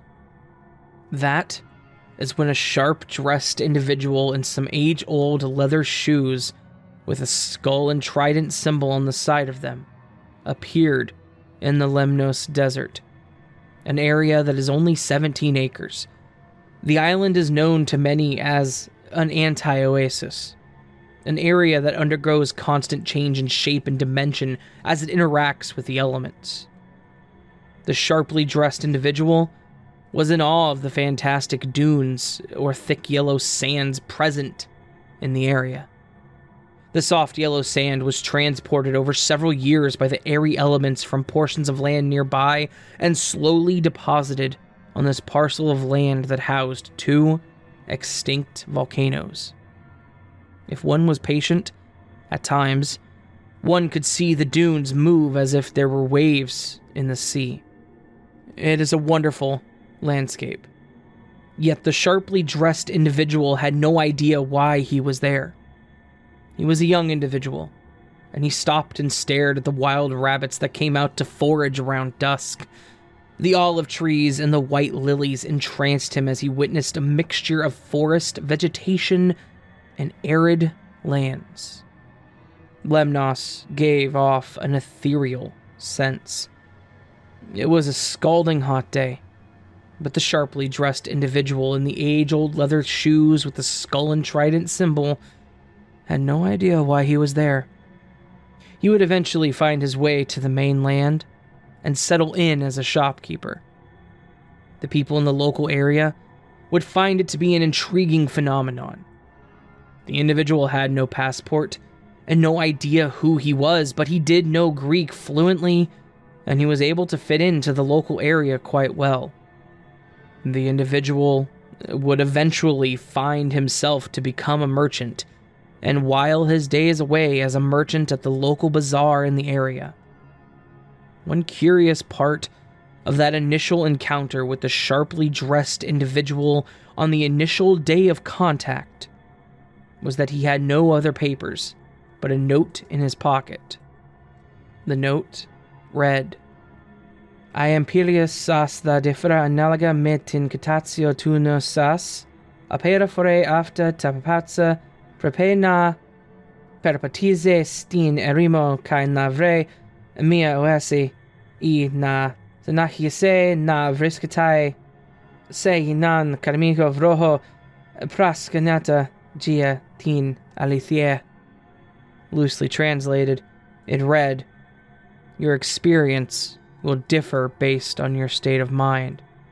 Everyone who wears these shoes must walk through the desert, and find an oasis, or continue to find themselves in a karmic loop, searching for the truth.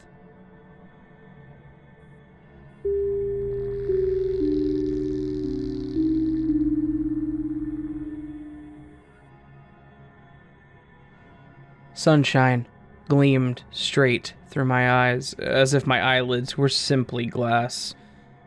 I always hated sunlight. It's just too happy. The moon seems better, and don't call me a werewolf or something senseless like that. I just prefer the quieter and more somber tone of the moonlight. It gives me peace. It's something I can always look forward to after a long day of work. I closed the blinds to stop letting the sunshine in. Instantly, I felt a strong sensation of relief.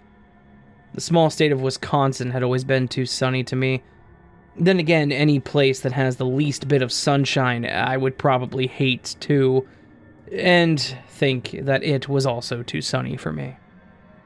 Heck, even Washington, where I came from, is too sunny for me, and it's known as the rain state. I walked toward the kitchen to get a glass of water. Grabbing the large glass cup, I went to the sink and flipped it on, ready for the flow of the liquid that gives life to shower into my cup. However, I was greeted with just 4 to 5 drips of water, and then nothing.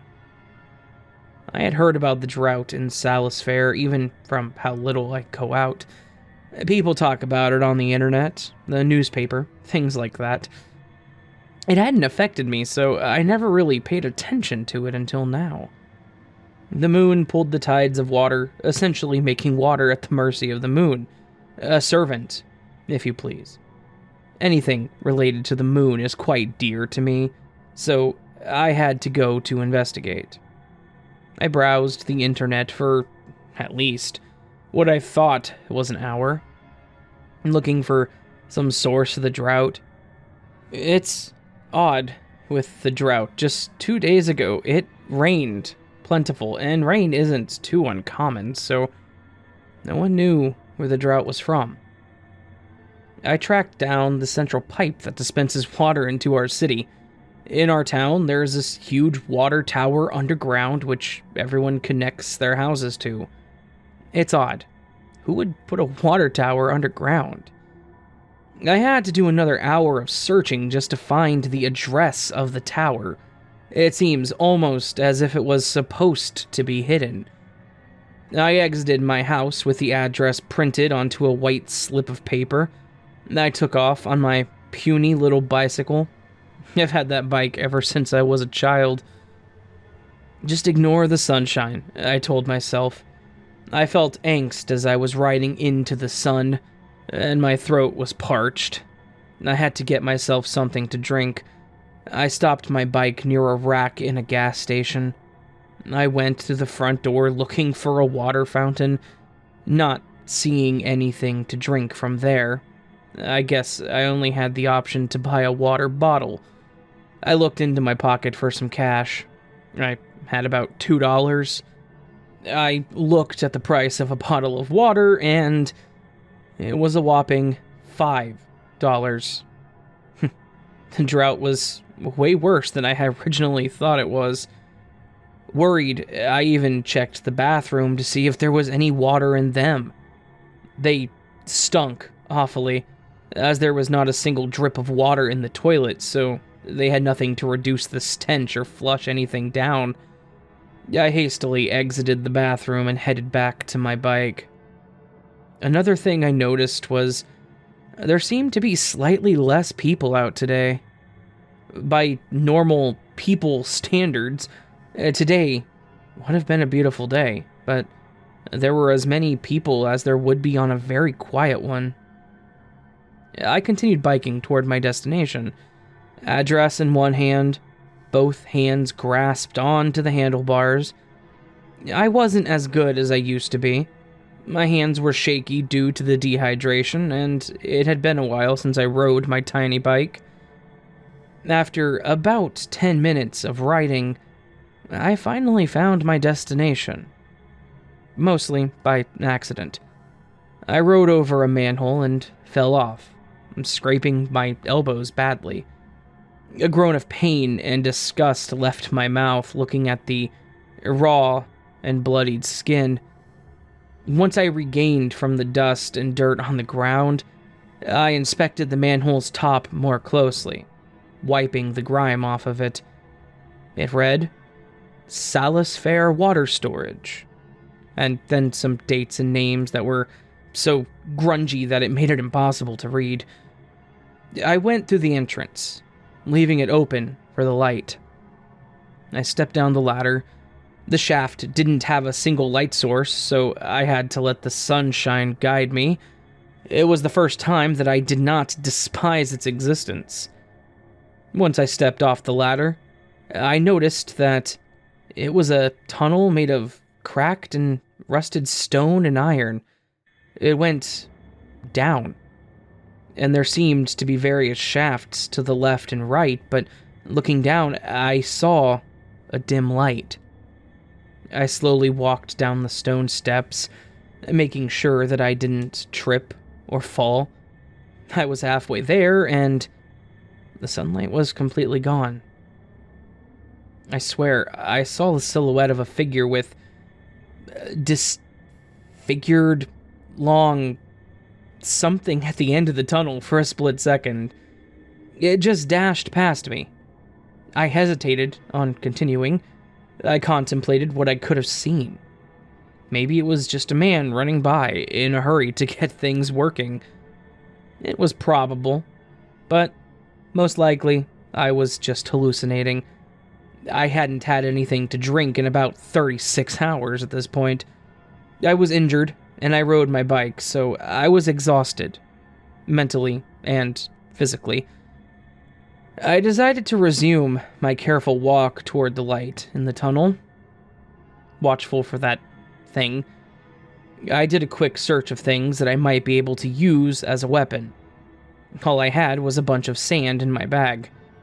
I finally reached the light and was greeted with a huge square room. It was dimly lit. I looked around for some kind of light that I'd be able to pull to make it brighter, and I found a switch. Flicking it, I heard a loud buzz, and the lights came on. That said, I wish I hadn't turned the lights on. I should have left. I should have just ignored the drought and assumed it would be over soon. Or maybe I just should have left the town entirely to ignore the drought, because then I wouldn't have been able to see that horror. I saw piles of bodies. Hundreds. Maybe even thousands. They were on the floor, still bleeding. Women, men, even children. They had giant red gashes. You could see the veins ripped out and thrown, and the sickest part is that some of them were still alive. They were moaning, and in weak, tired voices, they were begging for help. I realized what the cause of the drought was. Where the bodies were lying was the exact same spot where the water should have been. The bodies were clogging the water pipe. Rarely any water would get through, but it would be going through those dead, mangled bodies filled with blood and bacteria, and then I had one other question. What sick monster could have done this? 1 week ago, I moved away from Salisfair. I can't stand thinking about that horrid place nowadays. That creature killed everyone in my old town. It hunts people down like a savage. People have been disappearing lately all over the country, and the radius is spreading. I'm concerned that I may be next. Though, there's one more thing that is worrying me about my new town. There seems to be a drought going on.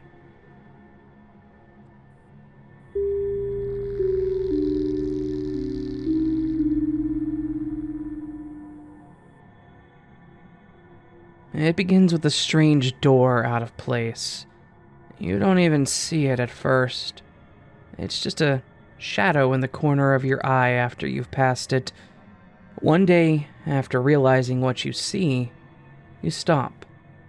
But as soon as you do, it's gone. You shake your head and laugh before continuing with your day. It happens again a few hours later, but this time when you stop, it's still there. For a moment, you just stand there in front of the door, but then curiosity overcomes you, and you open it, only to find your own reflection. You laugh and wonder why someone would place a mirror behind a door. How stupid. You close the door and go about your day, but your mind never really leaves the thought of the door. Why was it there? What was the point? A few days later, you see the door again. At first, you don't even pause, but the curiosity makes you turn around. Once again, you open the door just to find the same mirror. This happens a few more times. Finally, just as you're about to give up, you notice it. It's not much, but it's enough to keep you opening that door. Just a few shadows in the mirror. You look behind you, but nothing is there. It gets boring after a while, and you really consider ignoring the door next time. Then you begin to hear the voices. None of them are clear. A slight buzz or ringing at the most, yet once again you are lured back to the door for more. Not long after the shadows begin to take the actual shape, and the voices then begin to make sense. It gets easier with more concentration. Finally, one day you find the door in place of your coat closet, on the way to work. You open it, expecting more hushed voices and vague shadows in a mirror, but what you see surprises you. There is no longer a mirror. You can't see yourself at all. Instead, you see people behind the door. The sight of them frightens you enough to slam it shut, yet they never even looked at you. Once again, you begin to ignore the door for a few days. Finally, after almost a week, you break down, open the door, and step inside. You've never done that before, and you're not sure why you started now. And now that you've crossed their threshold, they begin to notice you. A few of them welcome you, and they ask you how you are. Of course, you're shy and a little scared, but they take their time and adjust to your actions. Finally, you realize you're being silly and begin to talk with them. They seem like nice people, and you begin to wonder why you were rudely cautious before. They tell you how they don't get visitors very often, and they tend to get lonely with just each other. You begin to feel a little sorry for them. At some point, a question occurs to you. After internal debate, you decide to ask someone, "Who are you guys? And how did you get here?" The man closest to you chuckles and says, "We're the Syelims, and we came here the same way you did, through the Roram doorway." "Oh," you say. After a while of more talking, you realize you've been here too long. You're late for work by now, and you have to go, but you promise them that you will return. That's when things begin to change. They tell you that you can't leave. You laugh and begin to search for the door, but you cannot find it. That's when you notice something different about the people. Something that makes you ask yourselves, how were they talking to me? Because now that you really look at them, you notice that they don't have a mouth or a nose.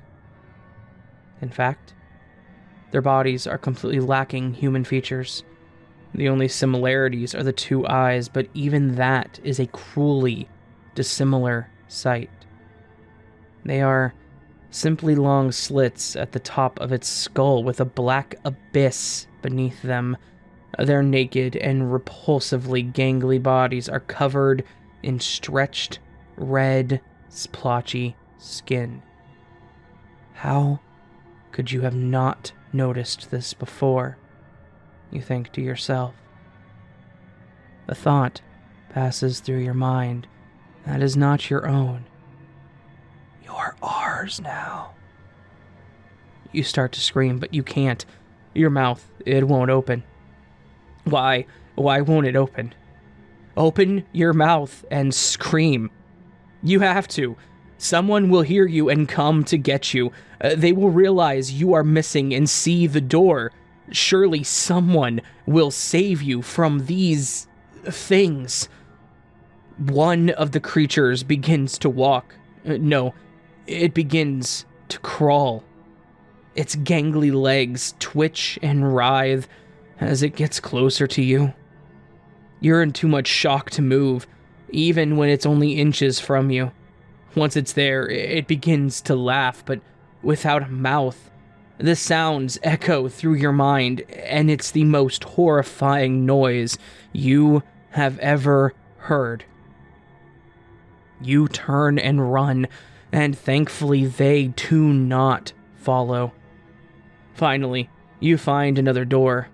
You look around cautiously before opening it. Disappointment and fear resonates through you as you see another creature behind the door. You collapse to the ground in defeat. The creature seems to kneel to the ground as well. You stare at it, and in return you feel its similar glare. The creature cocks its head to the side, and its gray head begins to rip apart to reveal a set of horrific, jagged teeth. So, it does have a mouth. It's just not for speaking. You think tediously. At first, you're sure it's your death, but the creature does not move. You then realize that it is smiling at you. For some reason, this comforts you, but you wonder why it hasn't said anything to you yet. You get up only for the creature to mimic you. You try to give it a complex look, but its black eyes just stare at you blankly. Every once in a while, its stretched skin flashes over the slits as if it were blinking. You start to back away, and once again, it mimics you. That's when you slam the door. For a moment, you're confused. Why was it doing that? Was this some kind of torture? You sigh internally and reopen the door. Once again, you stare at it, and it at you. More creatures begin to accumulate around the creature. All of them now wear the same cruel grin that the first one wore. You close your eyes for a minute and slowly open them to see the creature doing the same thing. The creatures in the doorway seem to be laughing silently, as if there was some joke that you did not understand. Their stares become too much, so you turn around, only to find the same creature standing behind you. A memory of the first time you opened the door, a memory that feels like it was ages ago, flits through your mind. As you look back at the doorway, a look of fear flashes through the black eye slits of the creature, before returning to a cold look of cruelty. The smile widens as you give in. Maybe, just maybe, living with them won't be so bad. Despite how they look, you know that they won't hurt you. You are one of theirs now. Sometime later, maybe hours, maybe days, and possibly even years later, the door opens on its own. Someone steps through the doorway. It's a new Syelim. She seems shy. You decide to greet her and make her feel welcome, It's nice to see a new face. You hope inside that she stays. Huh, yes. That would be quite nice.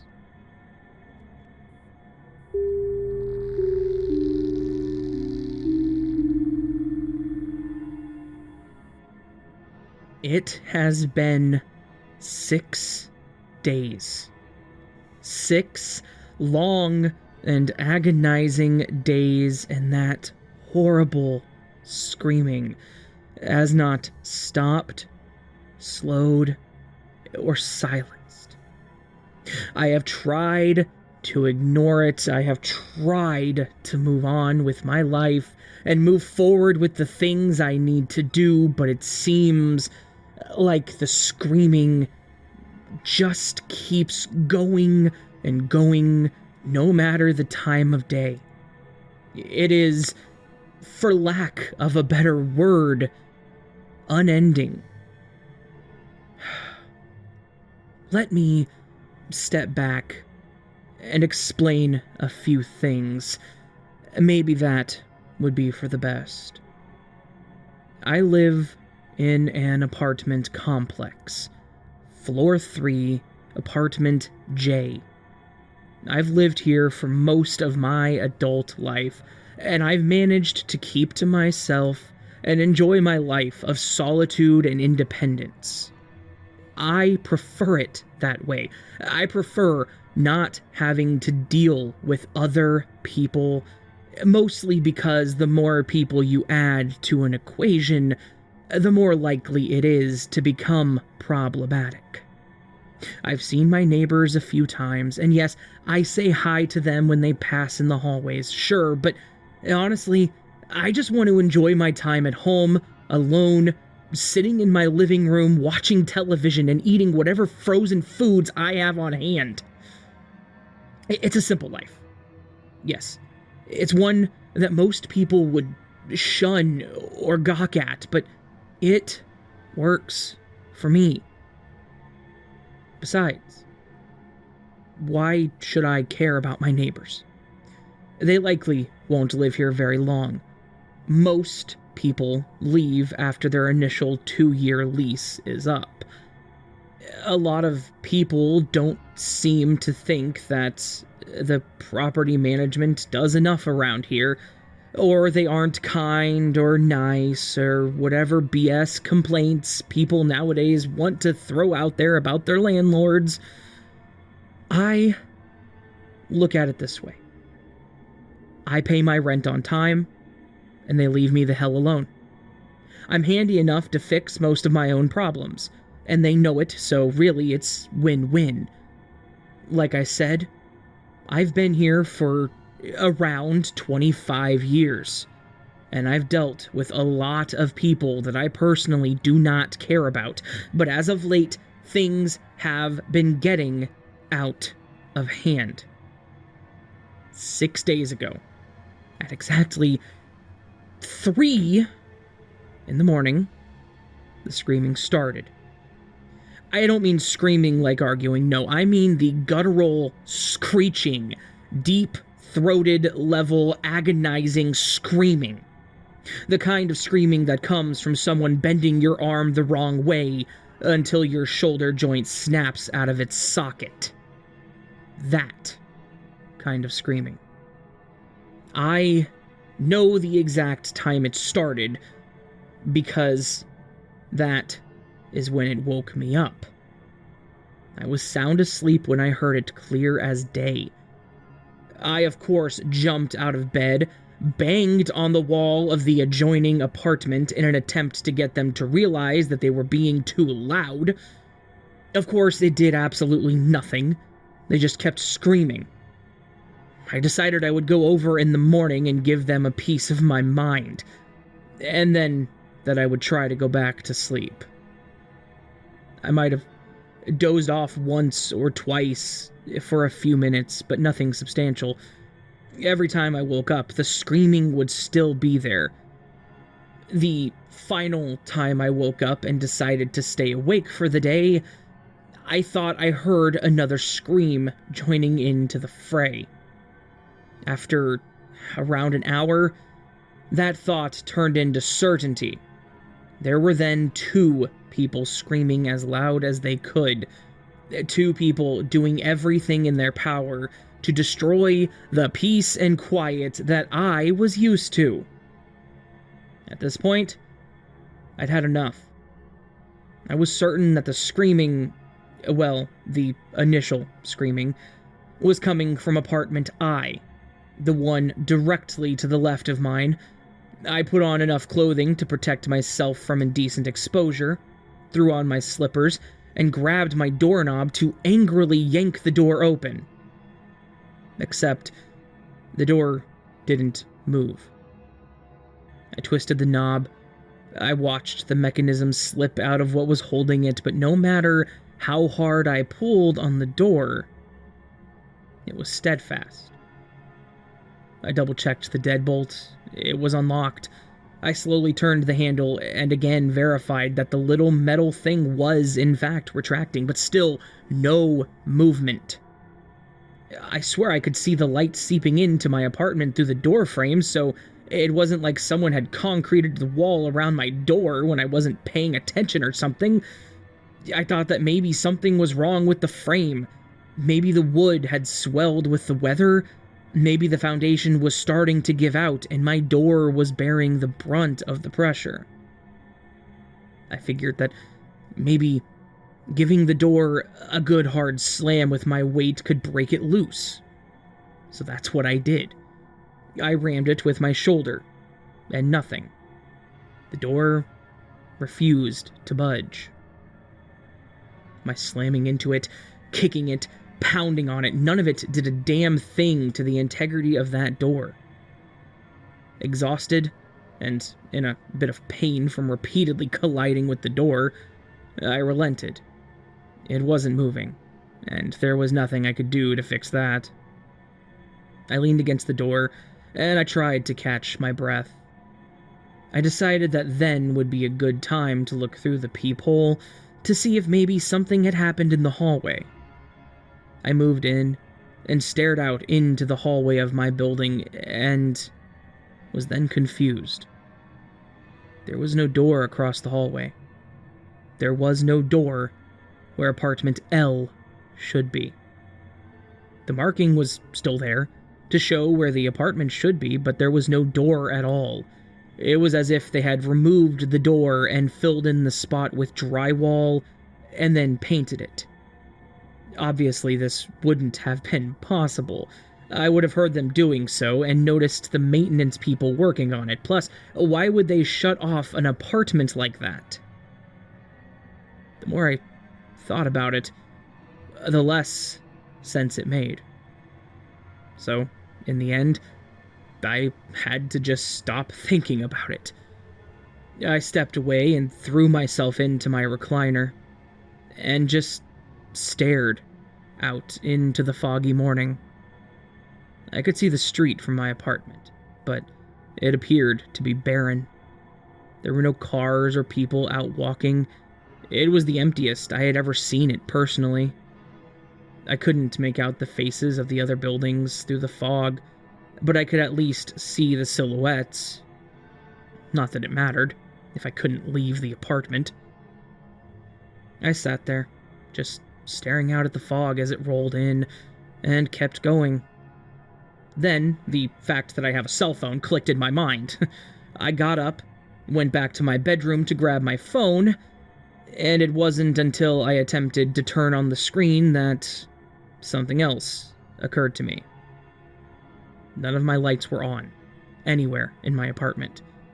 The fact that my phone wasn't functioning no matter what I did verified this for me. I had no power. My apartment had plenty of windows, so it was well lit by the morning light, but none of my internal lights were working. None of the outlets had power. It was as if someone had flipped the breakers to the apartment, and maybe they had.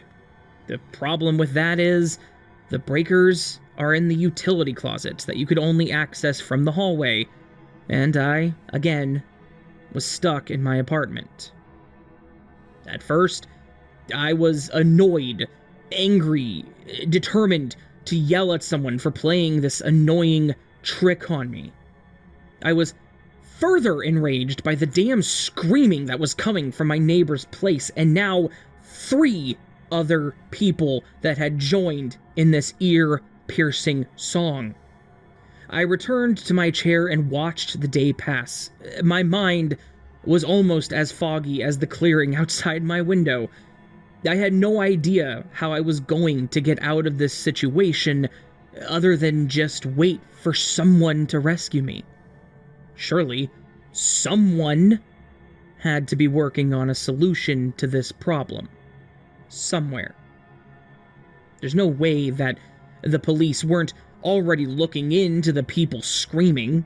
There's no way that my neighbors, or at least the ones that weren't screaming and weren't the poor soul potentially trapped in apartment L, hadn't already made a phone call to someone out there to look into the noises.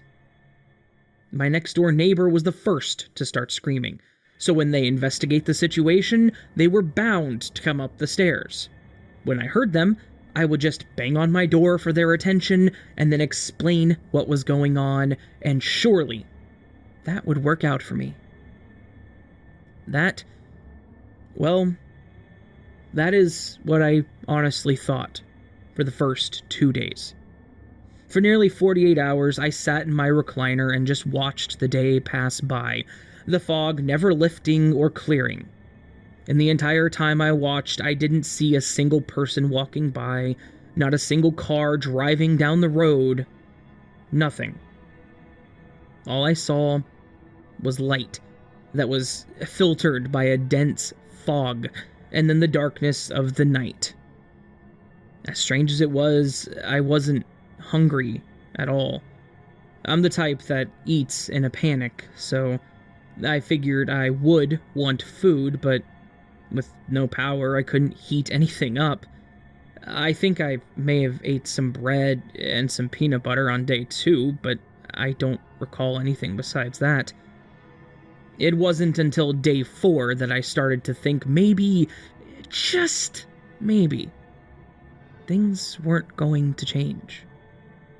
By this point, I could no longer differentiate the sounds of the screams. I have no idea how many people were screaming, who they were, where they were.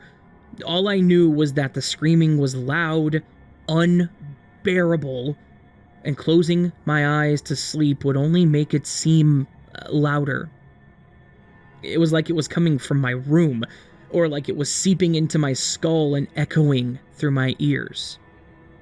So with that, sleep was not an option, no matter how much I was needing it.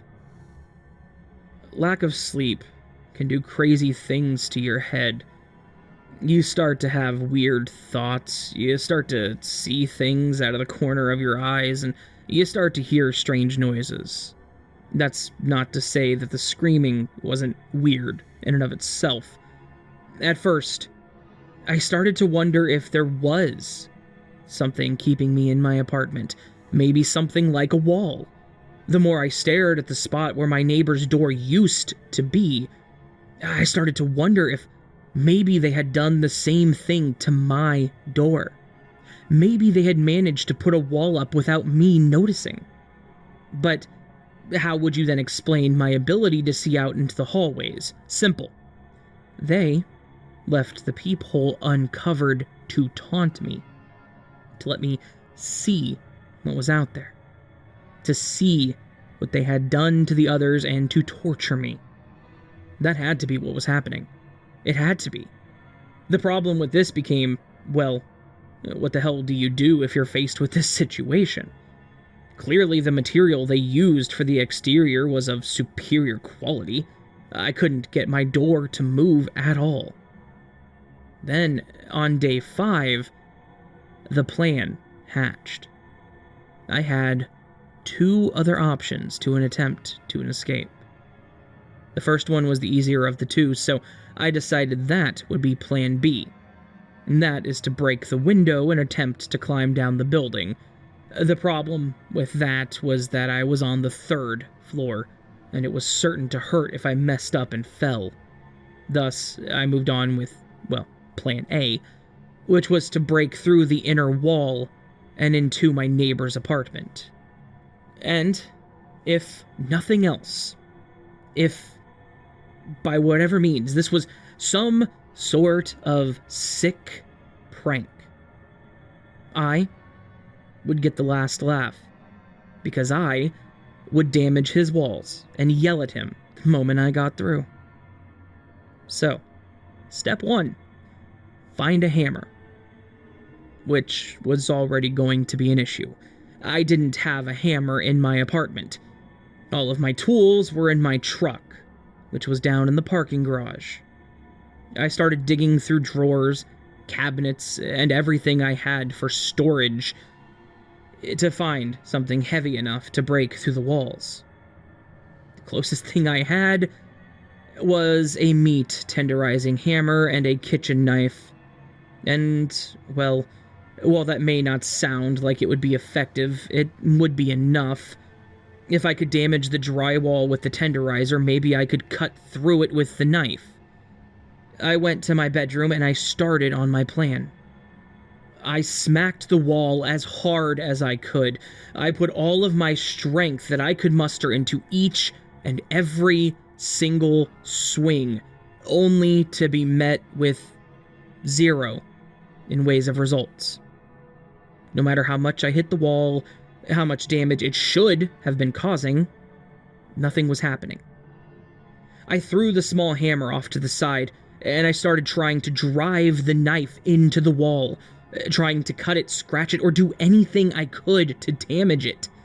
But again, nothing happened. No matter what I did, I couldn't damage the wall. I tried this process on every wall of my apartment, and the results never changed. The walls were seemingly impervious to damage. I shook this off and then moved forward with plan B, breaking the window. At this point, I didn't care if I broke my arm, my ribs, my legs, or whatever. I would just jump out if I had to. I returned to my living room and to the large bay window that loomed over my street. I took the meat tenderizing hammer and I started to beat on the window. No matter how many times I hit it, no matter how much it should have been shattering, it didn't. I grabbed my table lamp and I threw it at the window. The glass lamp shattered. The window didn't. I tried everything I could through the entire night to break through any part of my apartment, but all of my efforts were in vain. The thought of never escaping this hell was finally taking me over. I was stuck. And there was nothing I could do to get out. And this was where I was going to die.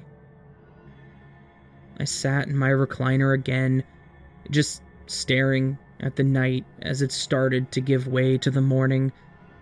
The fog that had seemingly haunted the grounds for the last few days was even more dense than it had been. I couldn't make out the silhouettes of the buildings anymore. I couldn't see the road. All I could see was a thick layer of haze, of white clouds that engulfed everything within my vision. And as I sat there and watched the night shift to morning, only by the fact that it was slightly brighter outside, I started to see something. At first, I wasn't sure what it was, and I thought that maybe these past 6 days have been enough to drive me to the edge. But it started to become more clear the harder I looked.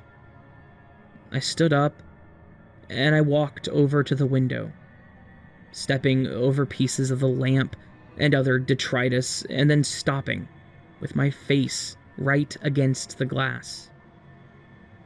I kept my eyes on the fog, and slowly, very slowly, an outline of a pair of eyes started to come into focus.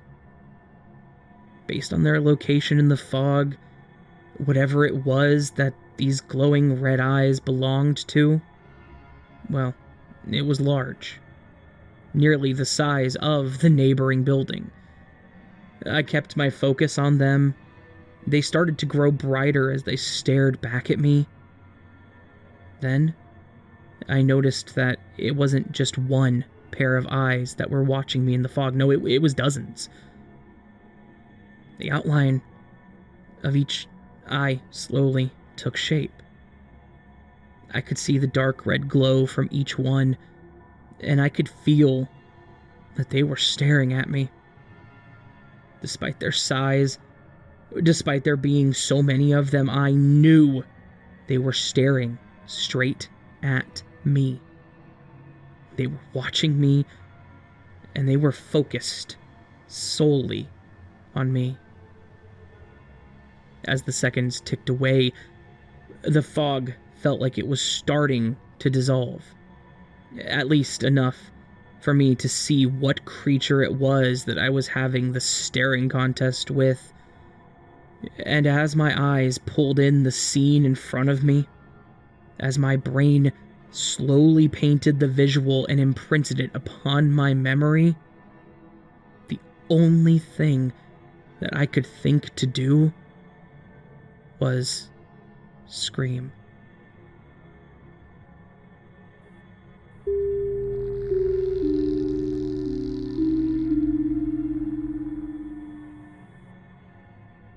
I once was a kid full of excitement.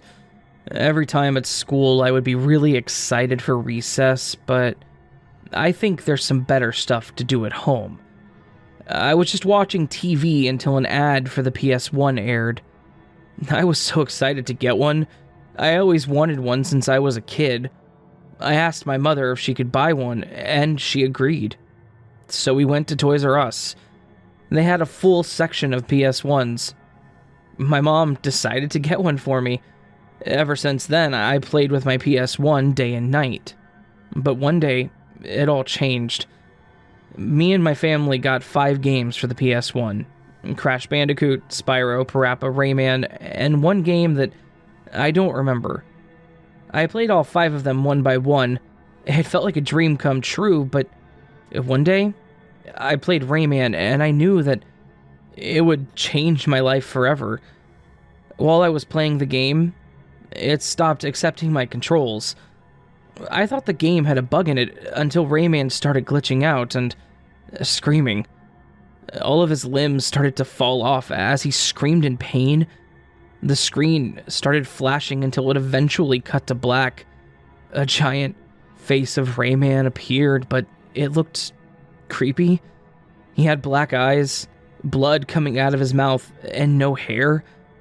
He silently said, "You have violated the law of Sony's guidelines.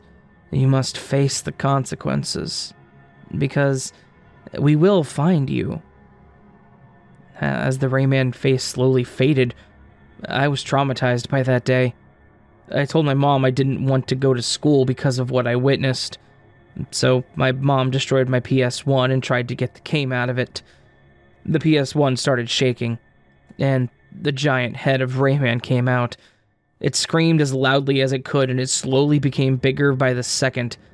It was zooming at us at a hyper speed, and then it hit the town as a giant explosion happened.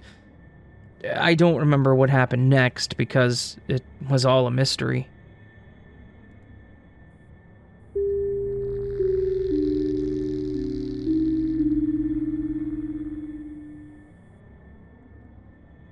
Curtis stood outside the small brick home, his mind racing. The anticipation was killing him. He watched as one by one the lights flicked off and the darkness of the night filled the structure before him. Biting his bottom lip, he reminded himself that he must be patient. This sort of thing, it could not be rushed. No, he had to wait until the time was right. Give her a bit to do her routine and get settled into bed, he thought. Then, and only then, would he make his entrance. As Curtis waited, he allowed his mind to wander. Images of the previous ones that he had taken came to him. They had all been so beautiful, but one stuck out amongst the rest. She'd been a lean brunette with a fiery disposition. Oh, how she had fought against him. Those like her were his favorite. He loathed the ones who wept and pleaded as he towered over them. They were weak in his eyes and brought misery upon themselves by being so. However, despite that, his passion was not derived from the desire to punish others, but rather one for true intimacy. To him, well, the act of taking a life was one of the most intimate things one could do. Copulation failed in comparison to it, as, over time, it had become devoid of the deeper meaning it once held. Refocusing on the mission at hand, he began to make his way to the house. Once at the front door, he decided to try his luck by giving the knob a shake. Much to his surprise, he found it unlocked. The oddity of such a thing was not lost on him. Anxiety began to build in his chest, and he considered vacating the premises, but his yearning for her kept his feet rooted in place. Swallowing his uneasiness, he slowly pushed the door open, a soft thud breaking the silence as it came to rest against the wall. Cautiously, he ventured into the pitch-black living room and immediately regretted doing so. A bulb abruptly clicked to life, illuminating the room, causing him to flinch. There she stood, next to an end table, her hand still grasping the dainty chain of the lamp that sat upon it. His eyes met hers, and what he saw, it chilled him. No fear resided in them. Instead, there was excitement. "I've been waiting for you," she said with a grin, her voice rich like honey. Curtis turned swiftly to make his escape, but before he could take a step, her arms enveloped him. With strength twice that of his, she held him in place and pressed her lips against his neck, kissing it tenderly before sinking her teeth in deep. Crying out in shock, his body tensed against hers. The pain that came brought with it a terrible heat. He listened as she took in mouthful after mouthful of blood, delicate moans departing her lips as she did so. The sound of her pleasure brought a sense of calm to him, even as his vision began to dim. This, he realized, was what he had been searching for. This was that true intimacy.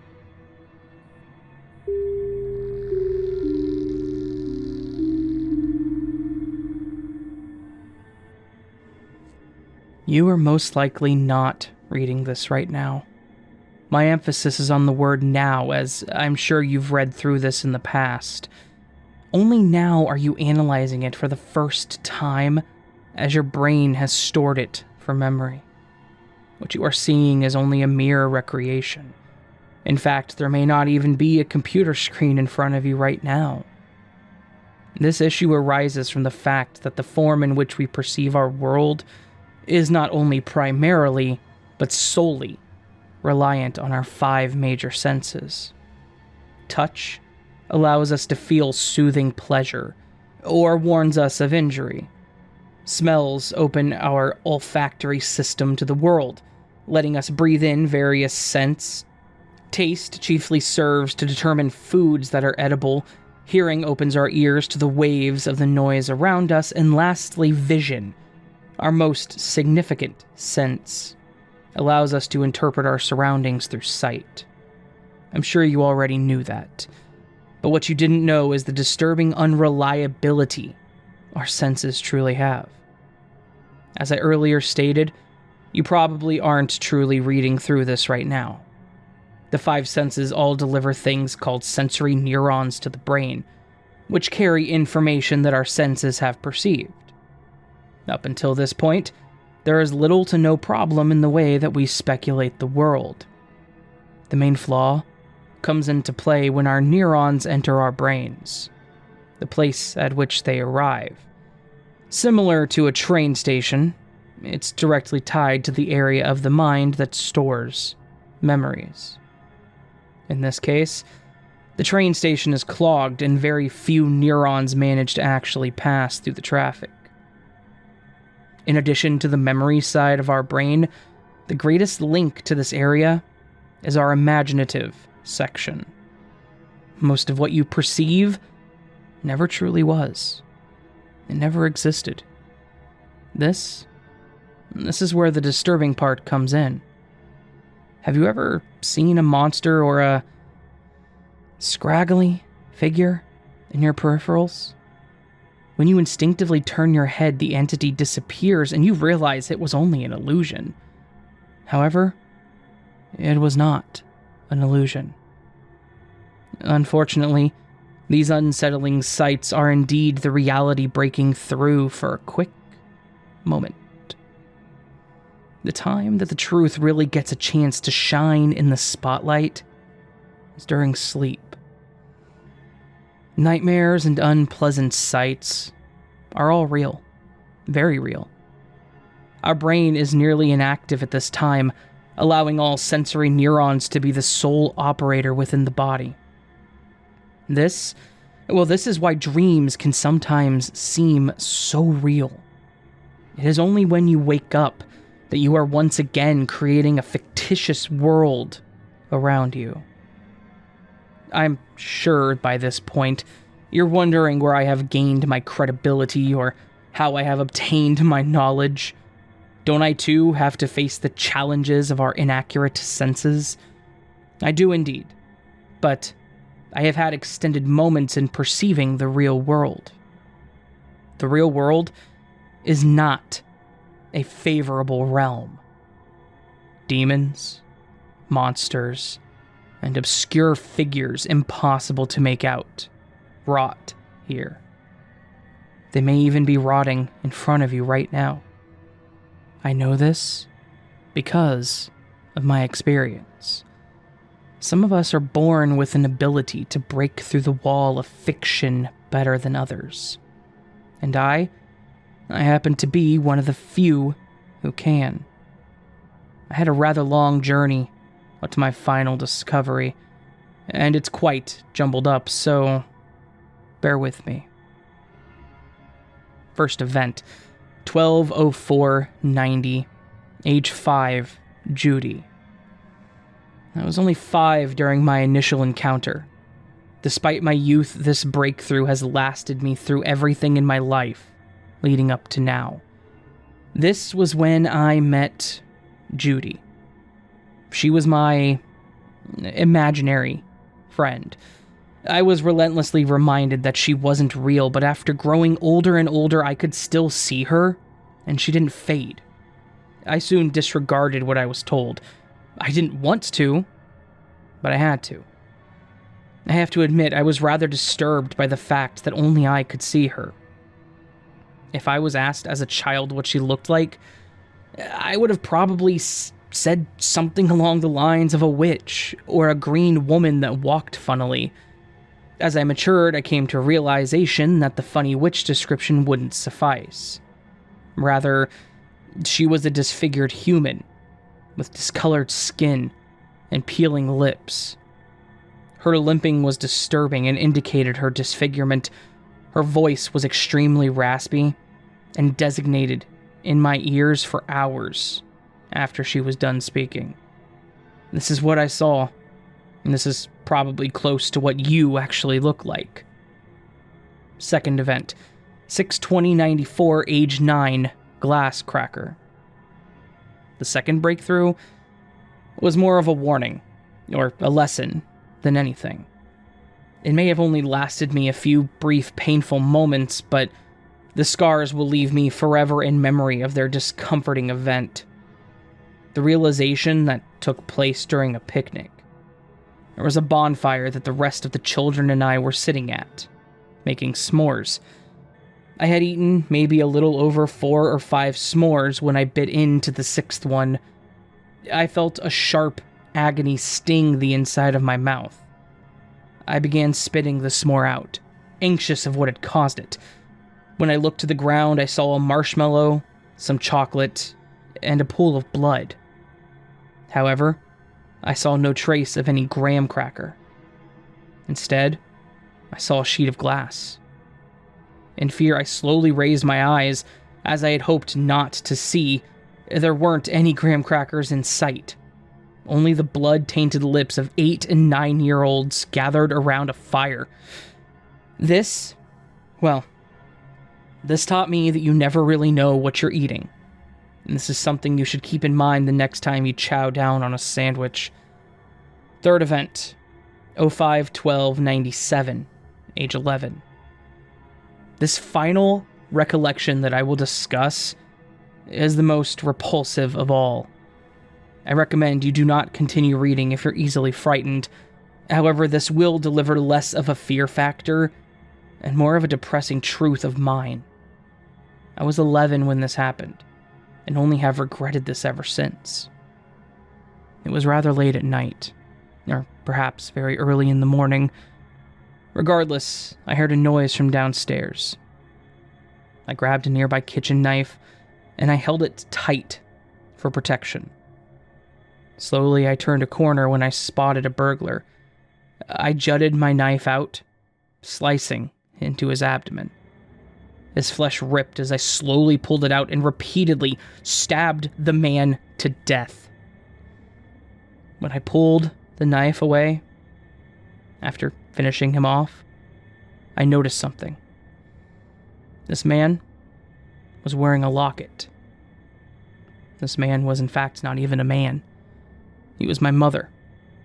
Of course, imaginative skills covered the issue up to the public as they saw me for a hero, though I will never forget the brief moment I witnessed that truth. I watched her lay there encompassed by her own blood, gasping for air. In the realm we perceive, she still remains living, but I know that in reality she is not. Unfortunately for you, well, I guess you will never know if those around you actually exist, or if they're just figments of your own imagination. I do have more, much more to tell, but I wish to remain reserved since I prefer not to expose personal anecdotes to the public. I may later share more, but of course my writing may be undiscovered as the decision is really up to your senses. Have they chosen to show you this page? I wonder. Just keep in mind, you never really know what you're seeing. That empty hall in the middle of the night may really have crazed murderers in it. The monster under your bed may actually live there. The truth is, you'll never really know.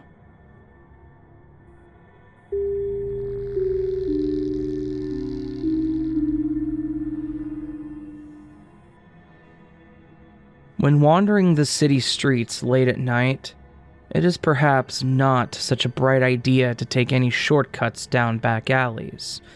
For, you see, he is lurking around in the shadows somewhere. And he is always watching, always waiting for someone to come along and walk down those cracked cement pavements, waiting for someone like you. Dearest, pretty little you, with your perfectly straight, long black hair and your shiny little nose stud. You know, he's got a thing for girls like you. Girls with elegant curves and a thin, fragile neck. Alas, you have decided to take the shortcut. It's late after all, and you're eager to get home, and alas, little pretty one, you've let yourself be noticed. By him. And now? Well, now he's following you. He can't help himself, you're just so pretty. Anna was fuming. She had to work late, well into the night, and in doing so had missed the last bus home. Now she was flitting along the almost deserted streets. It would take nearly 30 minutes to get into her apartment, unless, of course, she took a few shortcuts.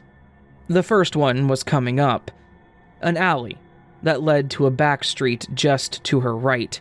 It went against her better judgment, especially with that purported serial killer on the loose, but there didn't seem to be anyone about, suspicious or otherwise. And she'd been down that way a good few times before, albeit during the daylight hours. There were a number of small, well-kept apartments, a quiet little neighborhood against the usual backdrop of a noisy and chaotic city. Considering these factors, Anna decided she'd risk it. What was the worst that could happen in an area like that? Besides, she had her handbag with her. She could give any potential assailant a good hard whack with it, if she needed to. And so, without any more hesitation, she set off down the alley.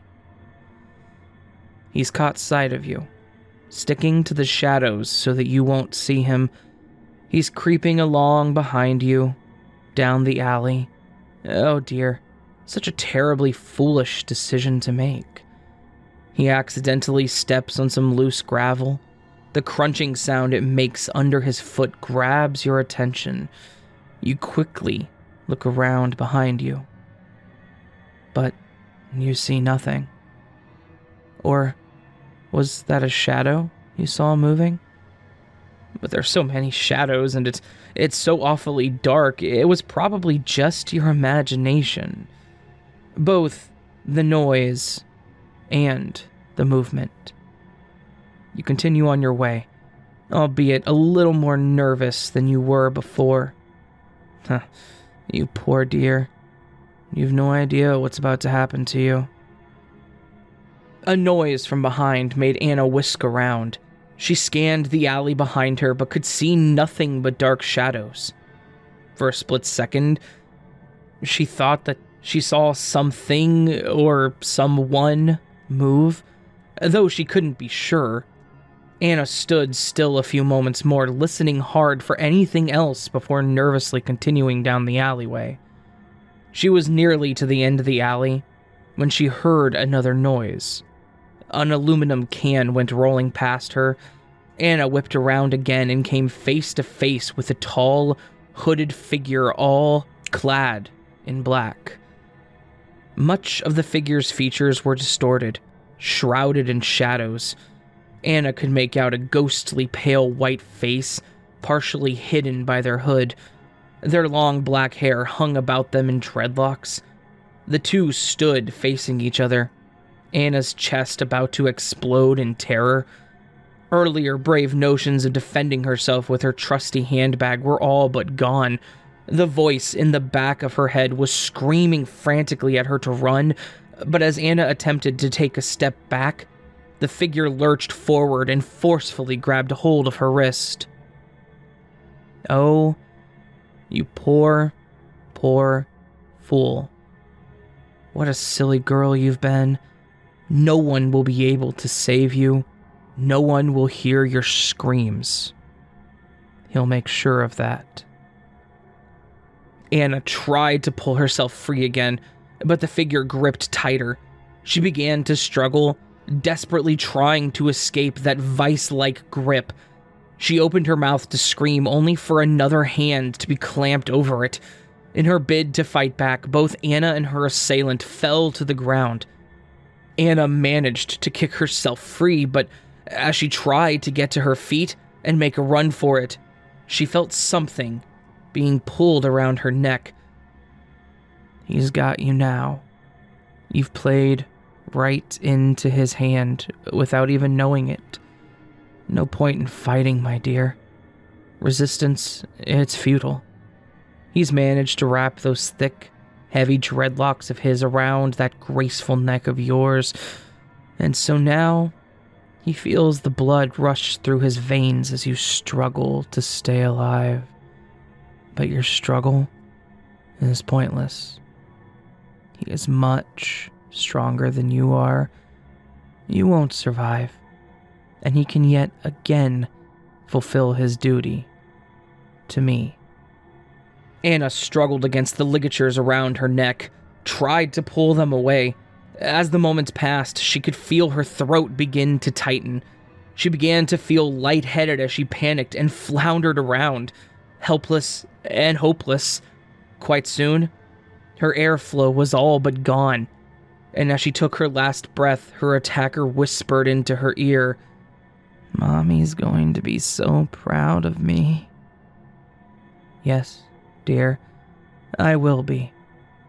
You've learned well from your father's mistakes."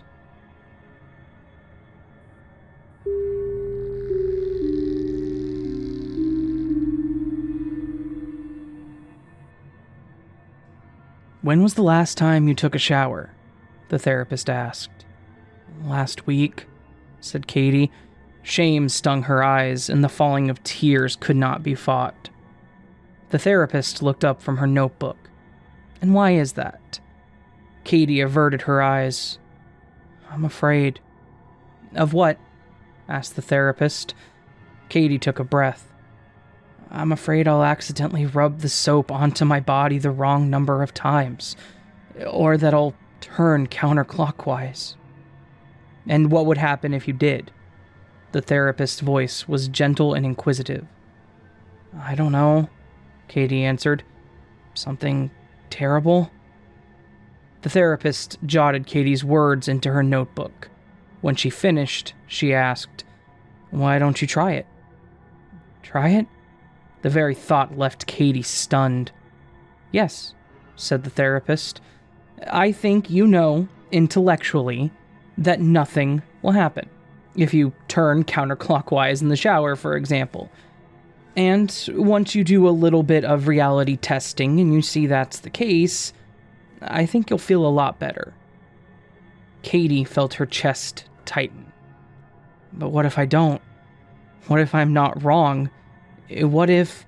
"The choice is yours," the therapist interrupted, "but I really think this could be good for you." Later that night, the therapist's words echoed in Katie's ears. Her hair had separated into greasy strands, and she itched all over. She could no longer stand her own smell. Somewhere she knew that she would have to bathe, and soon, but the terror was enough to make her shake. "I could simply be extra careful," she told herself.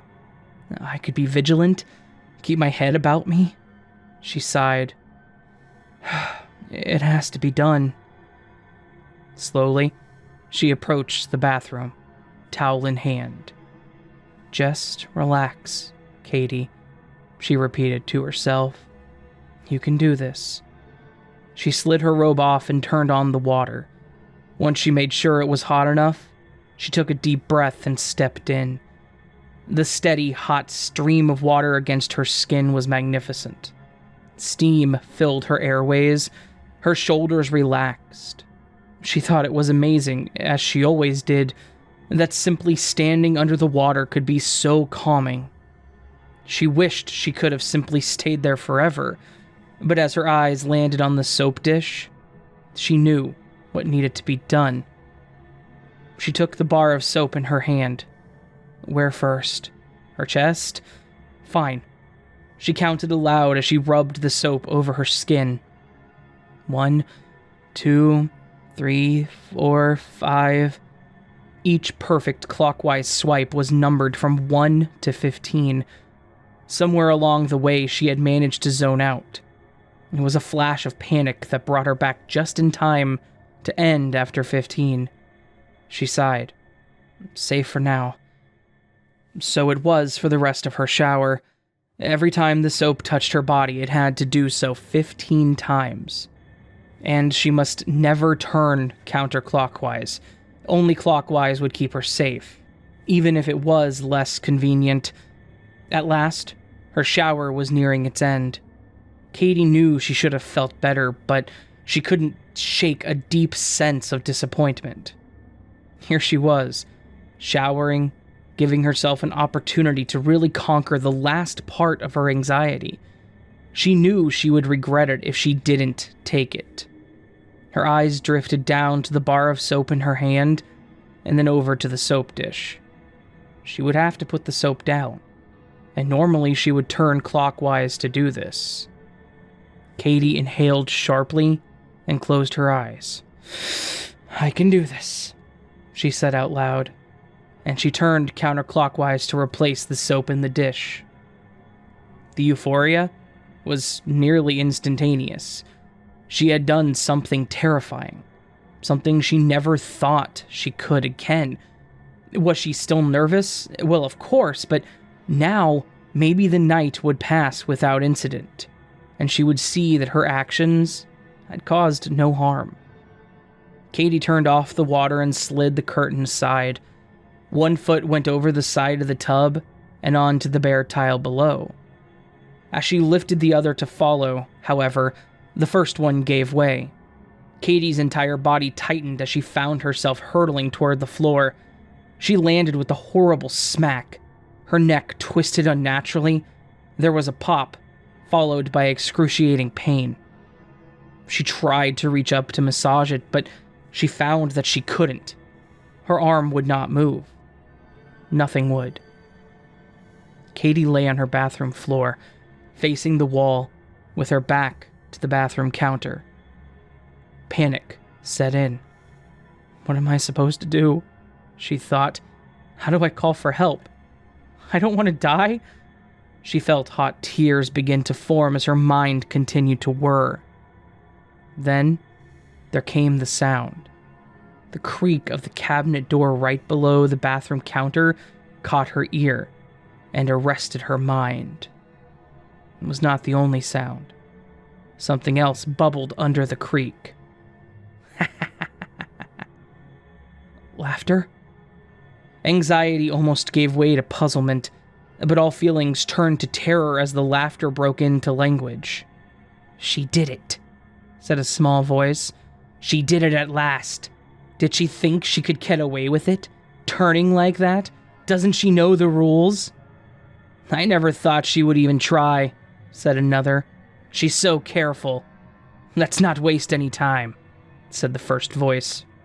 Katie heard the slap of skin against the wet floor behind her. 2 sets of footsteps padded their way to her. All the while, the laughter persisted. The words would not come, no matter how hard she tried. She had just about given up trying to speak when she felt a number of sharp stabs burrow deep into her flesh. What escaped her was the choked remains of a scream. Ready? Said one voice. Ready, said the other. Before losing consciousness, the last thing Katie heard was the creature straining as they slowly slid her over to the cabinet door.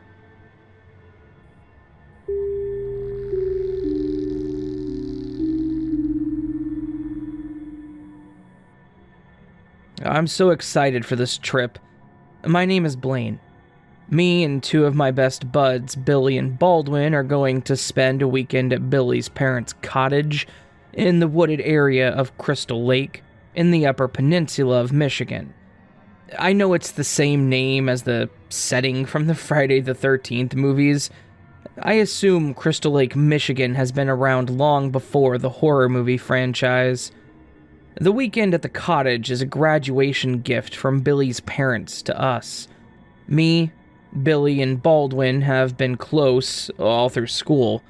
We were known as the Killer Bees, for obvious reasons based on our names, but we also bat 2, 3, and 4 on our high school baseball team.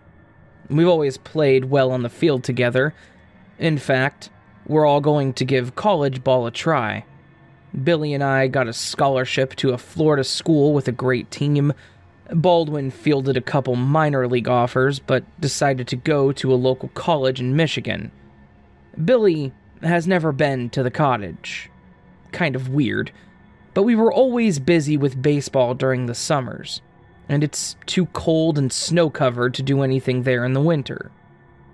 The day came, we were all packed and ready to go.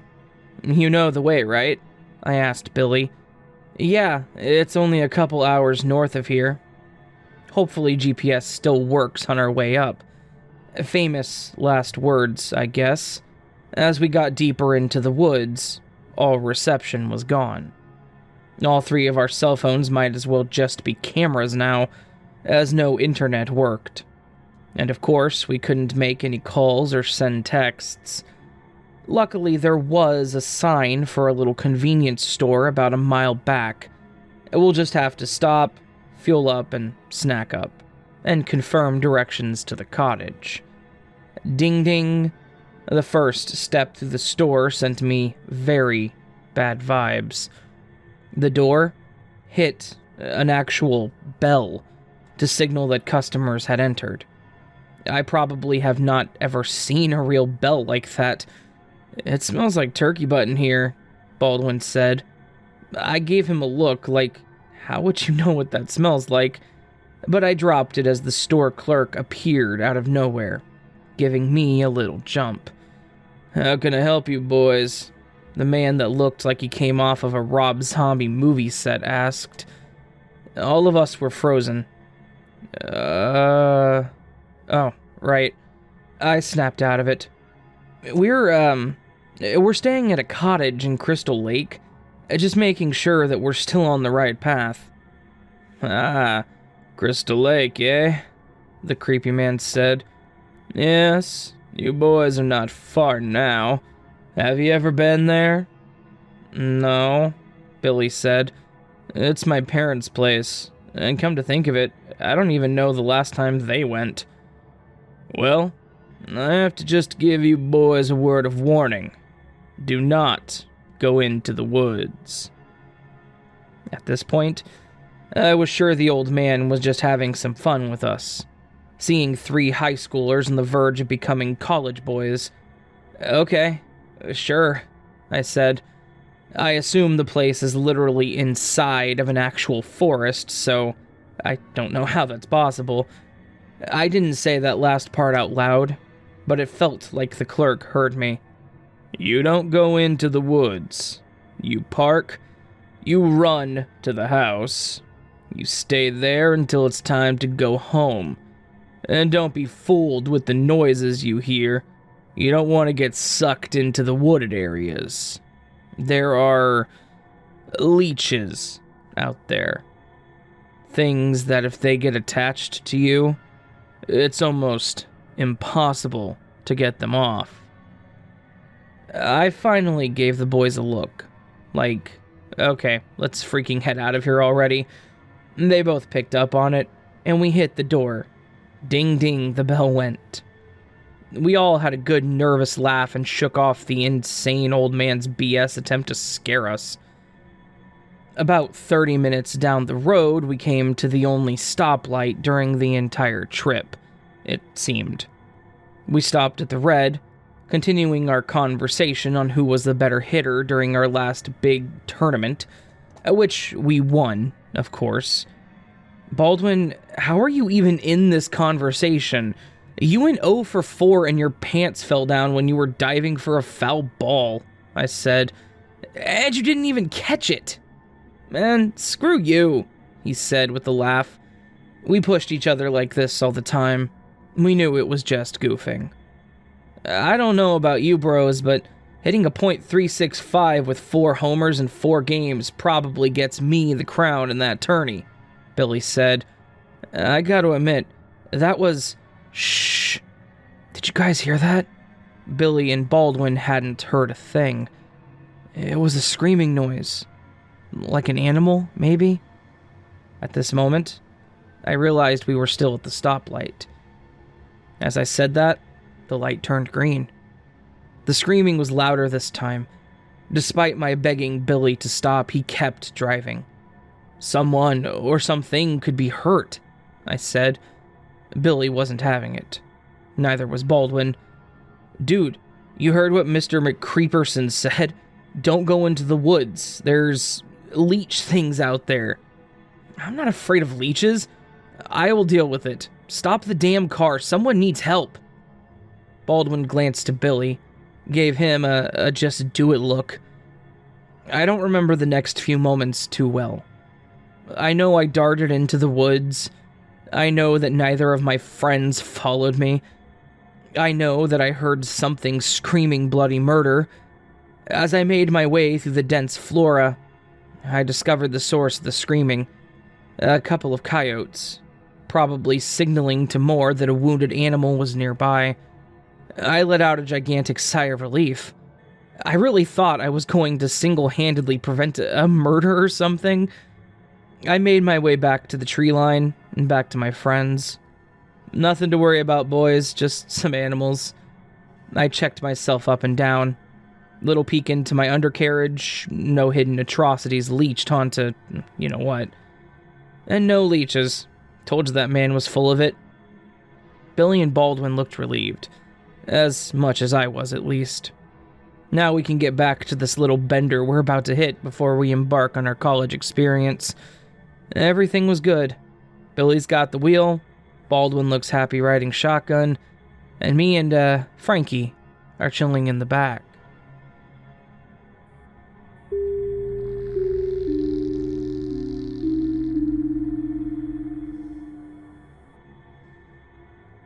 They said the house was haunted. He laughed and shook his head. Tut tut, I have never heard of such taffle. A ghost that creaks and groans and drags over the old cold stones wrapped in its chains? Give me one night to prove you all wrong and I will ease your pains. So the man was invited to spend a night in the house, which was a large estate overlooking some grassy parkland and an old forest. The man was a proven skeptic and he wasn't afraid of anything. He was paid handsomely for one night, double, in the morning. The estate was a large one and Elizabethan in nature. The man had eaten with the others before they left. Nobody spent more than a day in the estate. He passed the evening amicably enough, smoking, drinking coffee, and reading a few poetry books in the immense library. Halfway through the evening, it must have struck him as odd that he was the only man in the estate, and every single room which was there was free for him to explore. Nothing was out of bounds. It was a crazy thought which he had never had before, but he shrugged it off. Being an eager man of the law all his life, he had never broken a rule before, and he would not start now.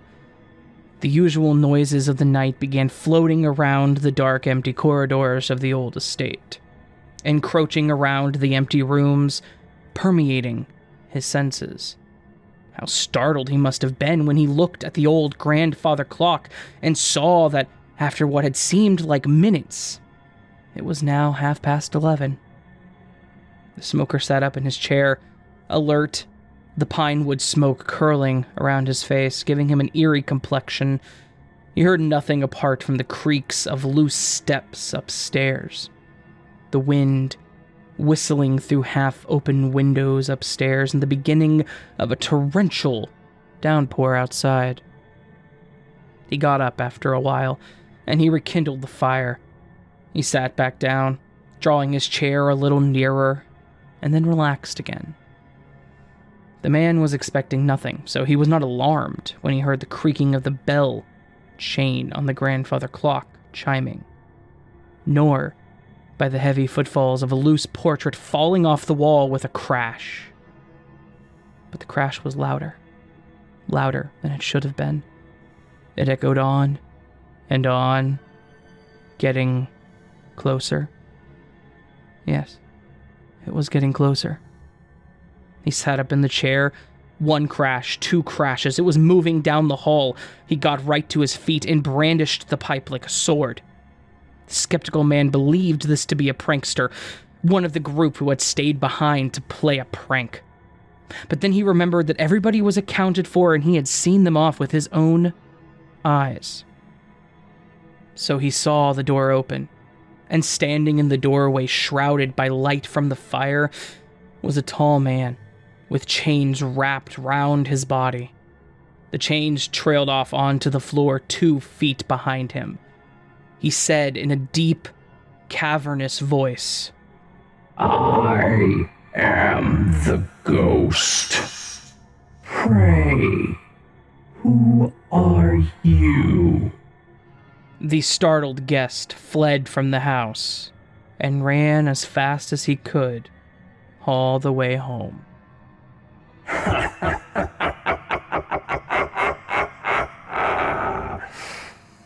Get some every time.